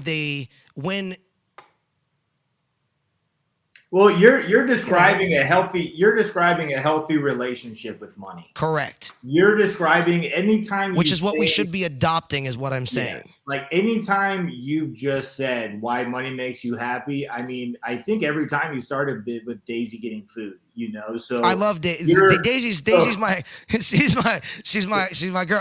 You have dogs. You know what I'm talking about. oh, dude, I mean, of course, you know what Family. I mean. But it's money is the great facilitator, and if you have things in your life to facilitate that are fruitful that bring you joy, money is able to facilitate more of that. I mean, if you're a miserable human being with a lot of money, all it's going to do is remind you that money can't buy you happiness. But if the whole goal is just to have a lot of money and to be rich and to have more than you ever will need, I think that's endless. But if your goal is to be happy and to be stable and to be secure and to be able to offer yourself and others, I mean, Yes. I've personally been going through somewhat of a hard time, and I've had a few things happen that just were financially draining.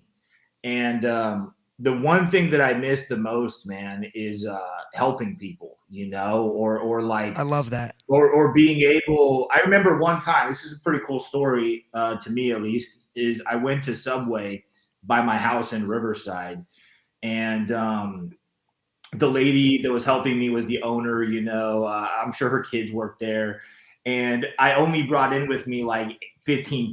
I didn't think what I was going to buy was more than $15.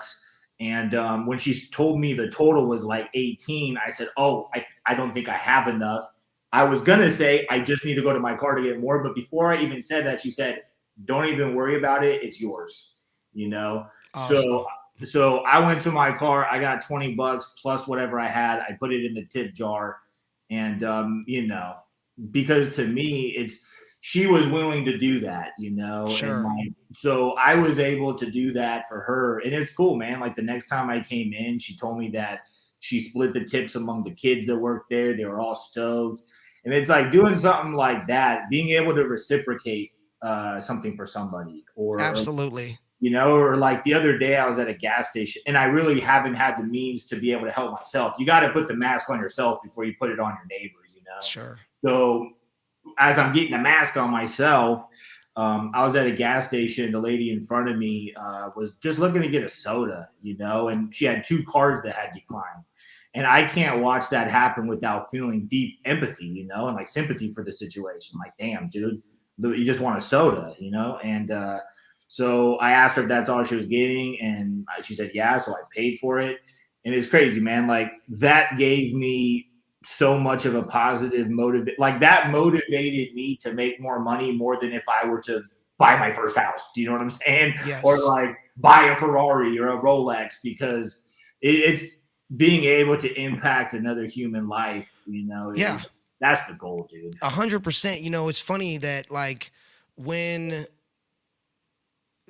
when you find this type of thing where like it's um a vibrational thing where you're like accepting abundance into your life, when you start being aware of it, one of the big things about that is service to others. One of the biggest parts about getting what you want is not you being the end of the line for it, is you being a conduit for it. Yeah. If you can apply yourself as a conduit for abundance, not only for yourself but those around you, on your terms, the universe will most likely again be compounding that into giving you what you want and being successful. So I totally agree with what you said. I 100,000% agree with what you said. Yeah, man. And I mean, when you're in a place where you're happy and you're creative and you're motivated, that puts you in a position to motivate others. And if 100%. if you're in a hard spot and you're broke, are you really happy for someone winning the lottery? I mean, that's probably not. There's a little bit of bitterness or whatever, but you mean, I don't know, man. That's my favorite part, is being able to vibe out with other people. And Right.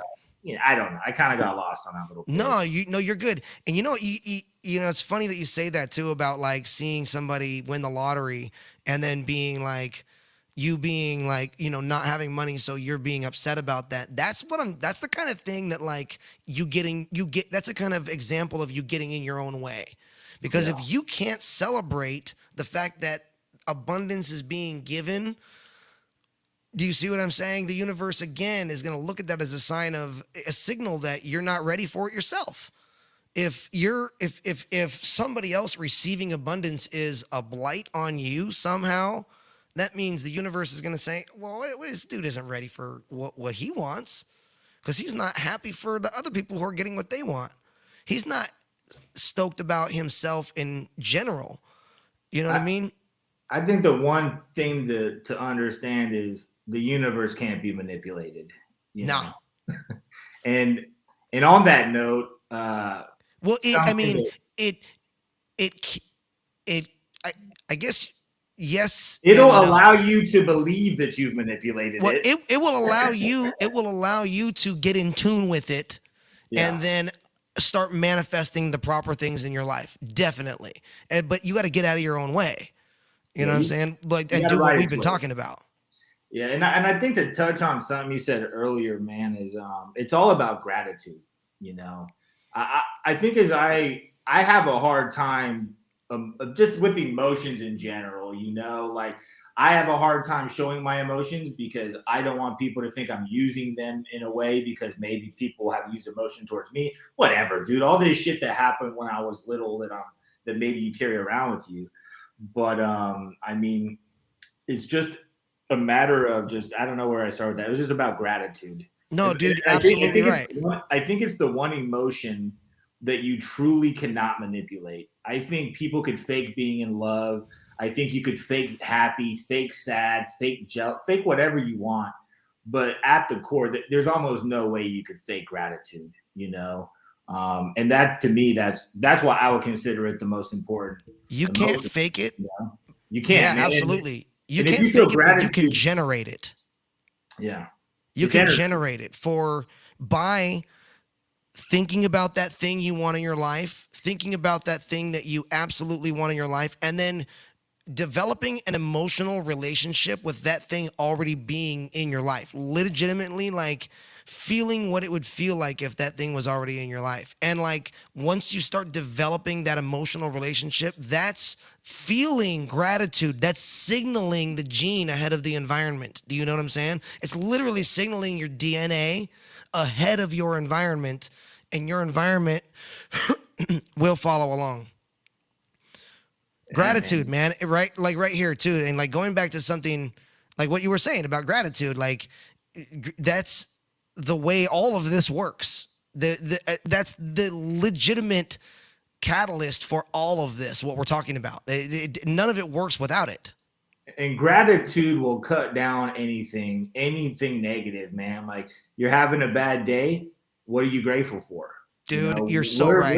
Where does your gratitude lie? Because I mean, people say, "Oh, well, other people have it worse or whatever." It's like, nah, man. Like you got it perfectly fine. You just are you're not putting your gratitude in the right places. You know, like because you have something that you should be grateful for that you're not thinking about in that moment. And if you were, it would change your whole perspective.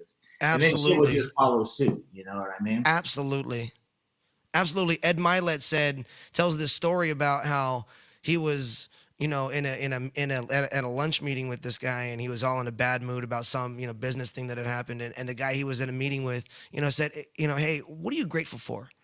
And he said, you know, really right now I can't think of anything I'm grateful for. And the guy says, you can't think of one thing that you're grateful for? That's pathetic.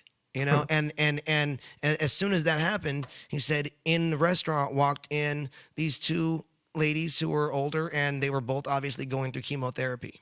And they walked to their table, they walked by, and they gave him the biggest smile as they walked by his table. And he said that they went and sat down, and he said he realized in that moment that if they could smile at him through whatever they were going through, and they could find a way to be grateful for the moments that they were spending together and the day they were having, that if he couldn't find one thing to be grateful for, that was absolutely fucking pathetic.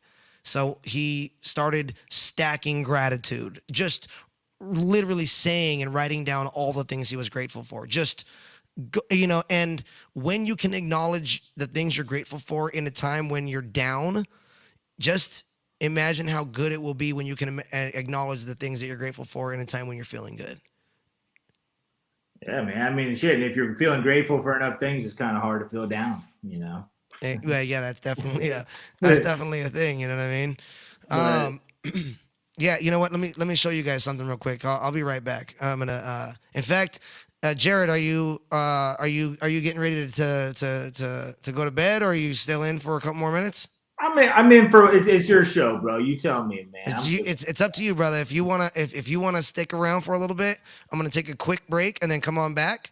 If you want to jet, then I'll play some songs when I come back. If you want to hang out, then we'll chat when I get back. We can chat a little bit more, dude. Let's do it, man. All right, sounds good. We'll be right back. Oh, yeah.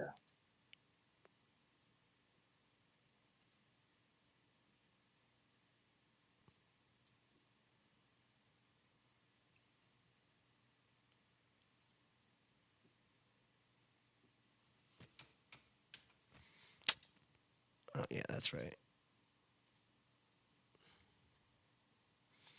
All right, give me 1 second here, and then I'll bring us back. Yeah, my bad. I'm a little rusty, bro. I'm over here. I get lost in thoughts. Boy, get Hey, your you're ass good. out of bed, you lazy little shit. Never again. That's the truth. I can't. Never again. Maybe you open the line and communicate. Feed the trap and never up all wine. Against maybe you. The whole world fights against maybe you. Never again for a lie. Taking it back, time to time. The timing over time. Beyond yourself and never up all wine. Against maybe you. The whole world fights against maybe you. And never up all wine. Against maybe you. The whole world fights against maybe you.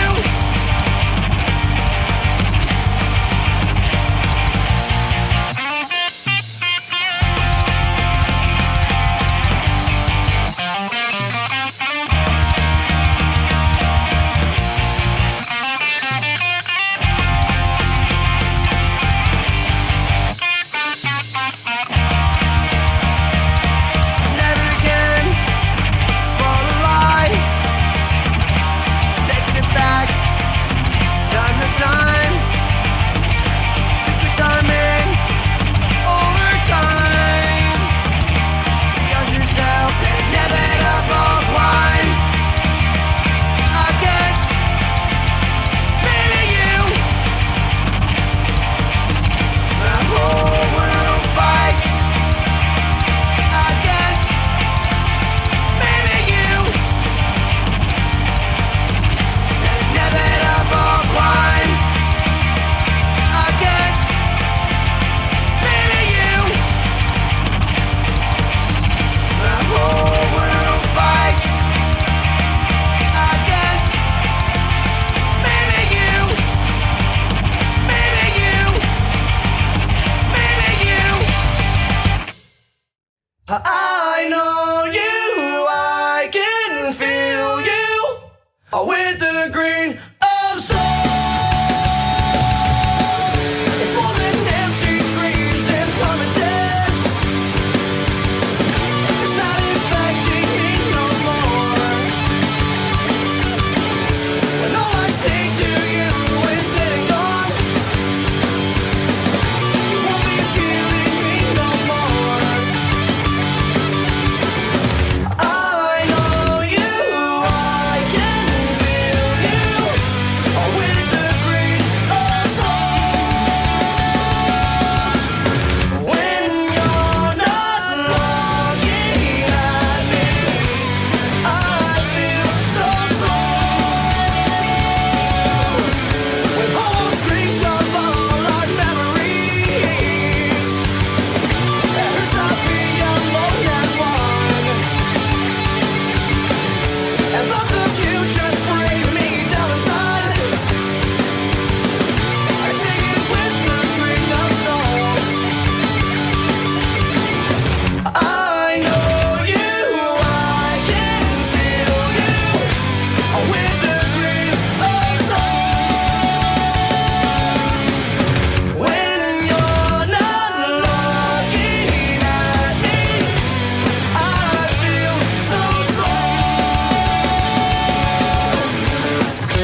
want to kick you down the stairs.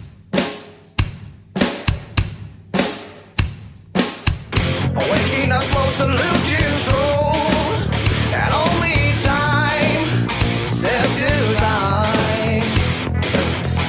Falling asleep under the brilliant stars, holding a wonder of the mind. Oh, be afraid, here it comes again, lighting up your soul. I found everything I asked for. In the blink of an eye, we said one love. We said, give it a try.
All right. I believe we're back. All right. And okay, so I wanted to grab this to show you guys. So check this out. So this is a book. This is a gratitude journal that I write in as much as possible. And it just says like things like, I am so happy and grateful that I attract love and I am love. I am so happy and grateful that love flows to me in infinite abundance. I am so happy and grateful that I am a patient man. I am so happy and grateful that I am an ambitious man. I am so happy and grateful that I am a man of balance, and like things like that, and it's just pages and pages of these things. And this isn't the first one I've done. I actually filled up an entire one of these in 2018. It took me a year to fill up one of these books. There was over 1,400 of those in that first book that I wrote all those gratitudes in. Let me ask you, man. Are those books that the purpose is strictly to fill them and stack them, or do you also read them? And if you do read them, what is the difference in emotion as opposed to writing them to reading them?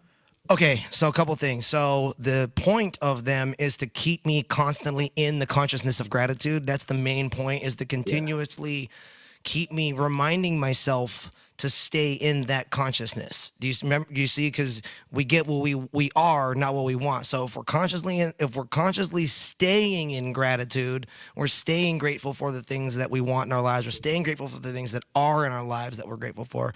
Then we're more likely to be able to stay centered. If we know where our center is, like let's say like every morning when you wake up, if you take some time to find your center, do some meditation, talk about your gratitudes, write some gratitudes down, and you know where your center is, you know where you are. When those little things come along in your day that like move you from there, it's so much easier to find that again and come back to center when you know where it is, when you're familiar with it at the beginning of your day. Do you know what I'm saying? It makes a lot of sense. You know what I mean? So it's like these gratitudes that I write down are just a reminder. They're a reminder for me to it's a practice. It's practicing staying in it. And I write down the things that I'm grateful for that I have in my life and the things that I want in my life, because consciously writing them down and talking about them and that is what I find really manifests these things. And I'll give you an example. The very first time I ever put this into practice, I was in a really bad place in my life. I was kind of depressed. I was very depressed, actually. And I was looking for anything to make me feel better. And I was looking for meditation music on YouTube.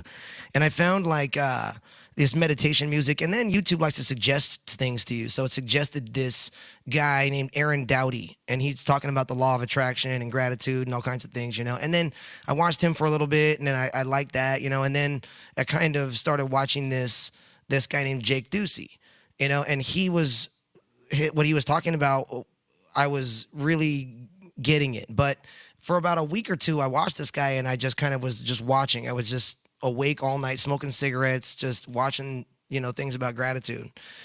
And one night he had this video about that everyone who's ever got what they wanted in this life have something in common.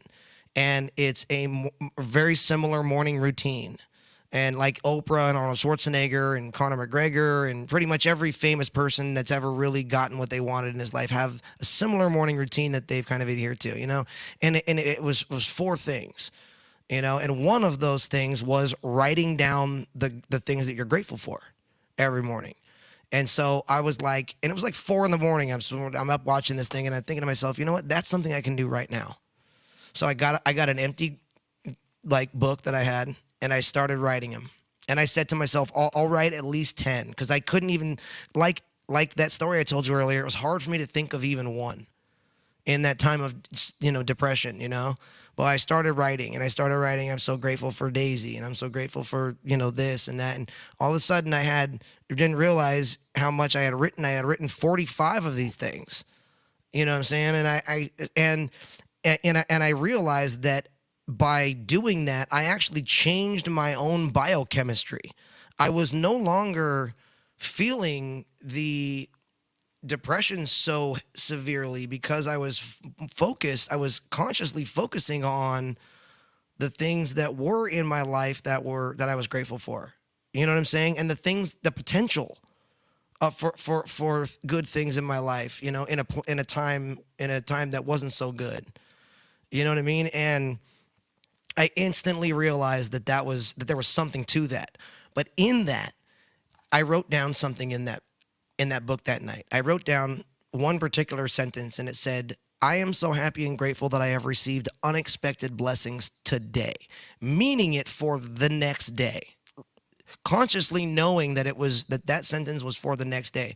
I'm going to receive unexpected blessings today. I'm so happy and grateful that I'm going to receive unexpected blessings today. Wrote that in the book. Didn't think anything more of it. And the next day, about 7 o'clock in the evening, I was doing some work online, and I got a friend. He's a friend now. One of my neighbors who I didn't know. I've only said hi to him in passing. He calls me. He says, "Hey man, my wife and I just made some salmon. We'd like to know if you want to come over for dinner." Out of the blue. I'd never hung out with this guy before. Never really talked to him at length about anything. Just like I said, hi in passing, and that was it. And he calls me, "Hey, we'd like to know if you want to come over for dinner." I said, "Man, I'd love to." I went over there. I ended up spending like 3 hours over there talking to him and his wife. We had a fantastic evening, and we've been great friends ever since. You know what I mean? And I came home and I said, that was an unexpected blessing. I said, that was crazy. I said, that worked. And then I started doing it the next night. I started, and it was like it lit a fire under me. And the next night I wrote down the same exact thing. And the next morning I woke up to a message from one of the venues that I play at, one of my highest paying venues, who I normally play like once a month. And they were like, "Oh, we want you every week."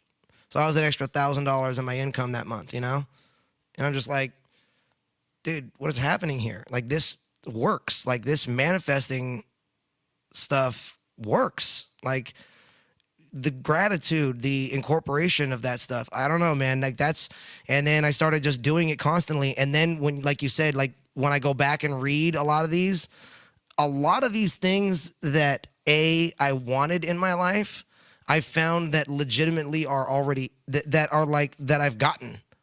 Like, a lot of these things that I've written, "Oh, I'm so happy and great," I get them. They literally become reality.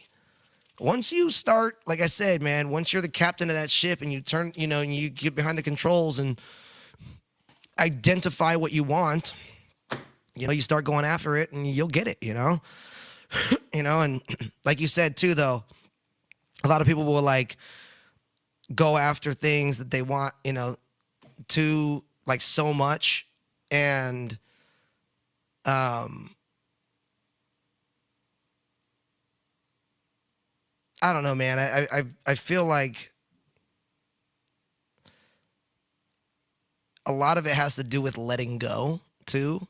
If we are trying to force, yeah, dude, if we're trying to force anything through, it doesn't seem to like, if we're ever trying to like, if we ever like really needy with something and we're trying to force something, we always repel that thing, whether it's money or a relationship. But it's always when you like let that thing go, that thing always like comes to you and you don't have to go after it. You know what I'm saying? We've all had the experience where like we need $1,000 by the end of the month for something or blah, blah, blah, blah, blah. And you're like, "Oh man, I really need this money, blah, blah." And you don't get it, but things kind of work out. And then like 2 weeks later, all of a sudden you get like a phone call and like you got like $1,500 like getting deposited into your account from somewhere. You're like, what? How? What? Like, you know what I mean? Like you had something you had done a while ago, paid off or whatever. You know what I mean? Like, and the money, the $1,000 comes like 2 weeks after you needed it. It's because once you let it go, you put it out to the universe that you wanted it. And once you can let it go, that I need it to come from this way or that way, or my happiness depends on it coming. Once that's gone, that's when the universe gives you what you want. I mean, I feel like letting go is a big part of it. You know what I'm saying? It's crazy, man. I mean, a real life scenario that I could kind of lead to, or as an example, would be in business right now. So I'm in the California cannabis market. And it's a rough market right now. There's not a lack of people producing amazing product. The stores are all competing heavily with each other, which makes the cultivators have to compete heavier with each other. And the last like month and a half, we've had a certain amount of stock that's just been a bear to unload, you know. And you get to the point where desperation kind of kicks in and you start making decisions based off of that. And that's never good for longevity, you know. And it's really hard to hold off on not making those types of decisions. And it's crazy because the other day, I finally just let it go. You know, I can't control this. I can't drive myself crazy.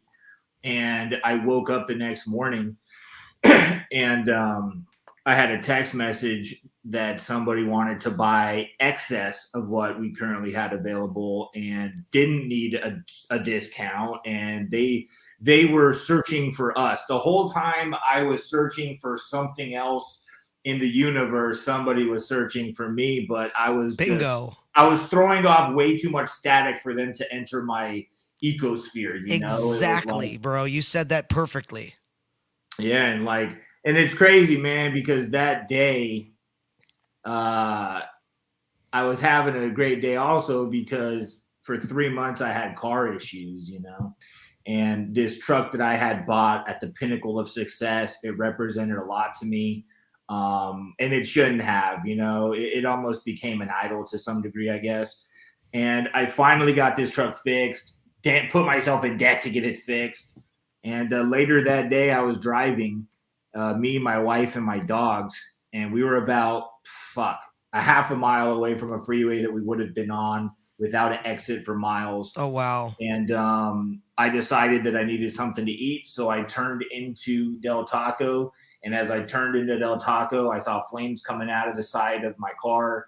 I got my wife out, I got my dogs out, and that truck that caused me so much grief for 3 months, that made me feel a certain way about myself, I now had to watch in a ball of flames, you know.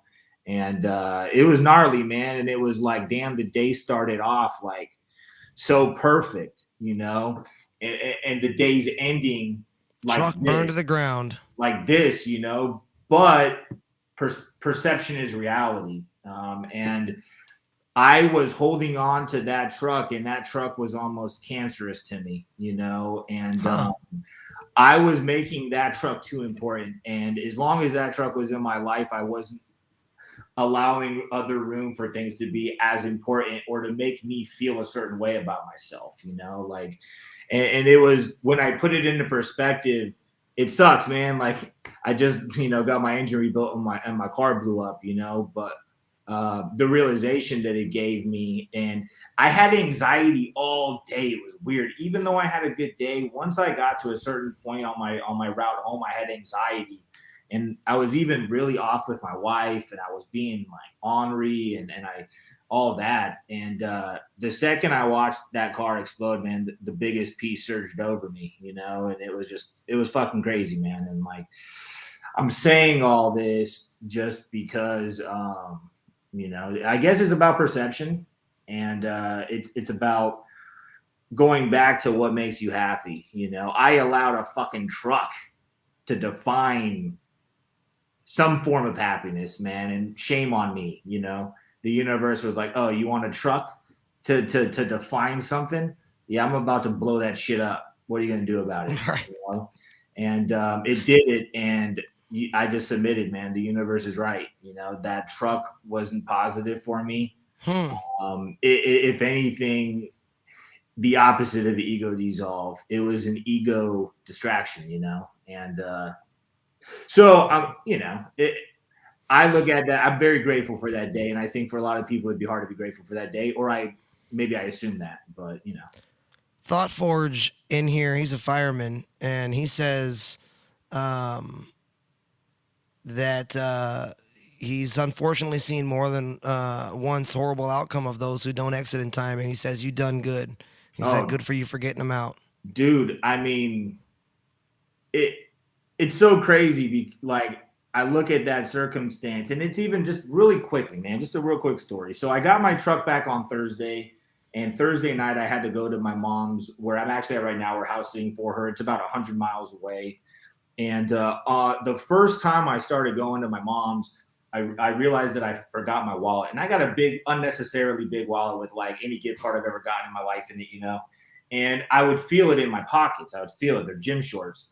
And I got to the gas station. I couldn't find my wallet. I tapped my pockets. I looked at my car, everything. And I turned around and I went back home. And I got to the door and I reached down for my key and my fucking wallet was right there, dude. And there's no way I would have missed my wallet in my pocket. It would be like wearing Spanx and having a tennis ball in them. You know what I mean? Right. It's obvious. And even I look at that moment, like it's crazy. The universe, for whatever reason, did not want me to get on the freeway at that moment, you know? And it's like, I don't know. I'm saying all this just because when you start looking at your reality as the universe giving you signs, when you start speaking the universe sign language, you can't help but to see everything as a sign and to be in unison with it. And I think that's another way just to really get into that positive vibration is everything's happening for a reason, man. And if you've ever done a strong enough psychedelic, you almost see life in reverse and it all makes sense, you know, and it always makes sense in reverse. But when we look at it in a future perspective, you know, like we can't predict the future. We could just promote what we want out of it and be a force to make that happen, you know, but weird long tangent, dude. But I thought it was a neat story. No, Dad, you make good points, brother. You do, and I'm grateful for being able to spend time with you this evening, man. I think Yeah, we're man. gonna get ready to call it an evening. Before we do, though, I'd it. like to share a little quick story. I have a little similar story about my car burning to the ground. Actually, I was about like 23 or something like that, and I had a 71 Super Beetle, and we were on the way to work one day. I was doing finishing work on a hotel near Disneyland, and I I was driving down Catella on the way to Disneyland from Lakewood, and I thought, Forge, I thought you said you were in Lakewood this week. That's where we're from. Me and this dude are this Yeah, dude. man. Wait a minute, other way. This way. That dude are from yeah. Lakewood. Yeah. And I was heading down towards Disneyland down Catella, and we got, we got right by the Los Alamitos racetrack, and we were actually smoking. We were smoking a couple bowls on the way to work, you know, and I started smelling other smoke, not weed smoke, you know, and I was like, "What the hell is that?" And I looked back in the back, and there was like smoke coming out of my speaker vents in the back, and I was like, "Oh shit!" So we like made a right turn onto the first street I saw, and I like an idiot like shut my shut my ignition off, so my steering locked up. And like my car did this whole like brrrr, it did like a half circle, you know what I mean? Like it just like kind of, and I like had to like turn the ignition back on and then like straighten it out to like try and like pull it up to the curb, you know. And me and my buddy were like grabbing our shit out of the car, you know. You could see that there was like a fire, you know, and we got our stuff out of the car, and I went back to the back, and I opened the hood, which was a terrible idea because as soon as I opened the hood, flames just whoosh. I mean, it was that car was up, and and then we like I'm sitting there watching it burn, and I'm like I called like 911, and oh, car's on fire, or you know, and just so happened that like somebody that was riding like fairly close to us or behind us caught the attention of a police officer who was sitting in a speed trap. So this cop was like gonna pull somebody over, and he saw that the car was burning. So he like pulls onto the street and comes up to us, and he goes into his car and he gets out his fire extinguisher and he comes up and he goes, psst, psst, psst, and it's like out. And he was like, "Oh, they didn't refill it." I'm like, "They didn't refill it?" And I'm like, what are you talking about? Like, and then like the fire department ended up coming, but by that time the entire car, the cab, the engine, the entire thing was just a literal ball of flames. It was the craziest thing. And the the street that we pulled on, like I realized afterwards that we pulled onto Winter's Circle, and I watched my car burn to the ground on Winter's Circle. So wonderful it was a great day actually. Well, bro, my car burned down at the home of the Del Scorcho. Oh, good. Yeah. There you go. There you I go. actually, dude, just because, real quick, man, I don't know if you can you see on my phone? Does it come in focused? This It video or doesn't. not really? Send it to me, and I'll we'll send pop it it, up bro. here next It's time. crazy. I wish people could see it just because it's nuts. But yeah, Yeah. man. Well, hey, shout out to Hey, Car Thought Problems. Forge. Yeah, man. I live across the street from Lakewood High School too. So you were like right across the street from me. You were like in my neighborhood. You were literally like probably around the corner from me, or like very, very close to my street. I would probably say you were less than a mile away from me for a week. Yeah, I lived in the Monterey Apartments for a long time, right there too. Yeah, I know a ton of people live there. It's a good spot. It's a good spot to have grown up. All right, yeah. you guys. Yep, Briarwood and Centralia. Briarwood and yeah, it's probably Briarwood and Centralia. Yeah, man. That's exactly where I'm at. Actually, I'm on Centralia and one of those streets there. Yeah, that's exactly where Briarwood. Yeah, that's Lakewood High School. You were about, I would say 1,000 feet from my house. All right, you guys. We're gonna call it a night, though. You guys. Thanks so much to Jerid. Thanks so much for Let's Mind Travel for showing up and having a good time. Love you guys so very much, and I will see you guys on the next one. Take care, you guys. Peace.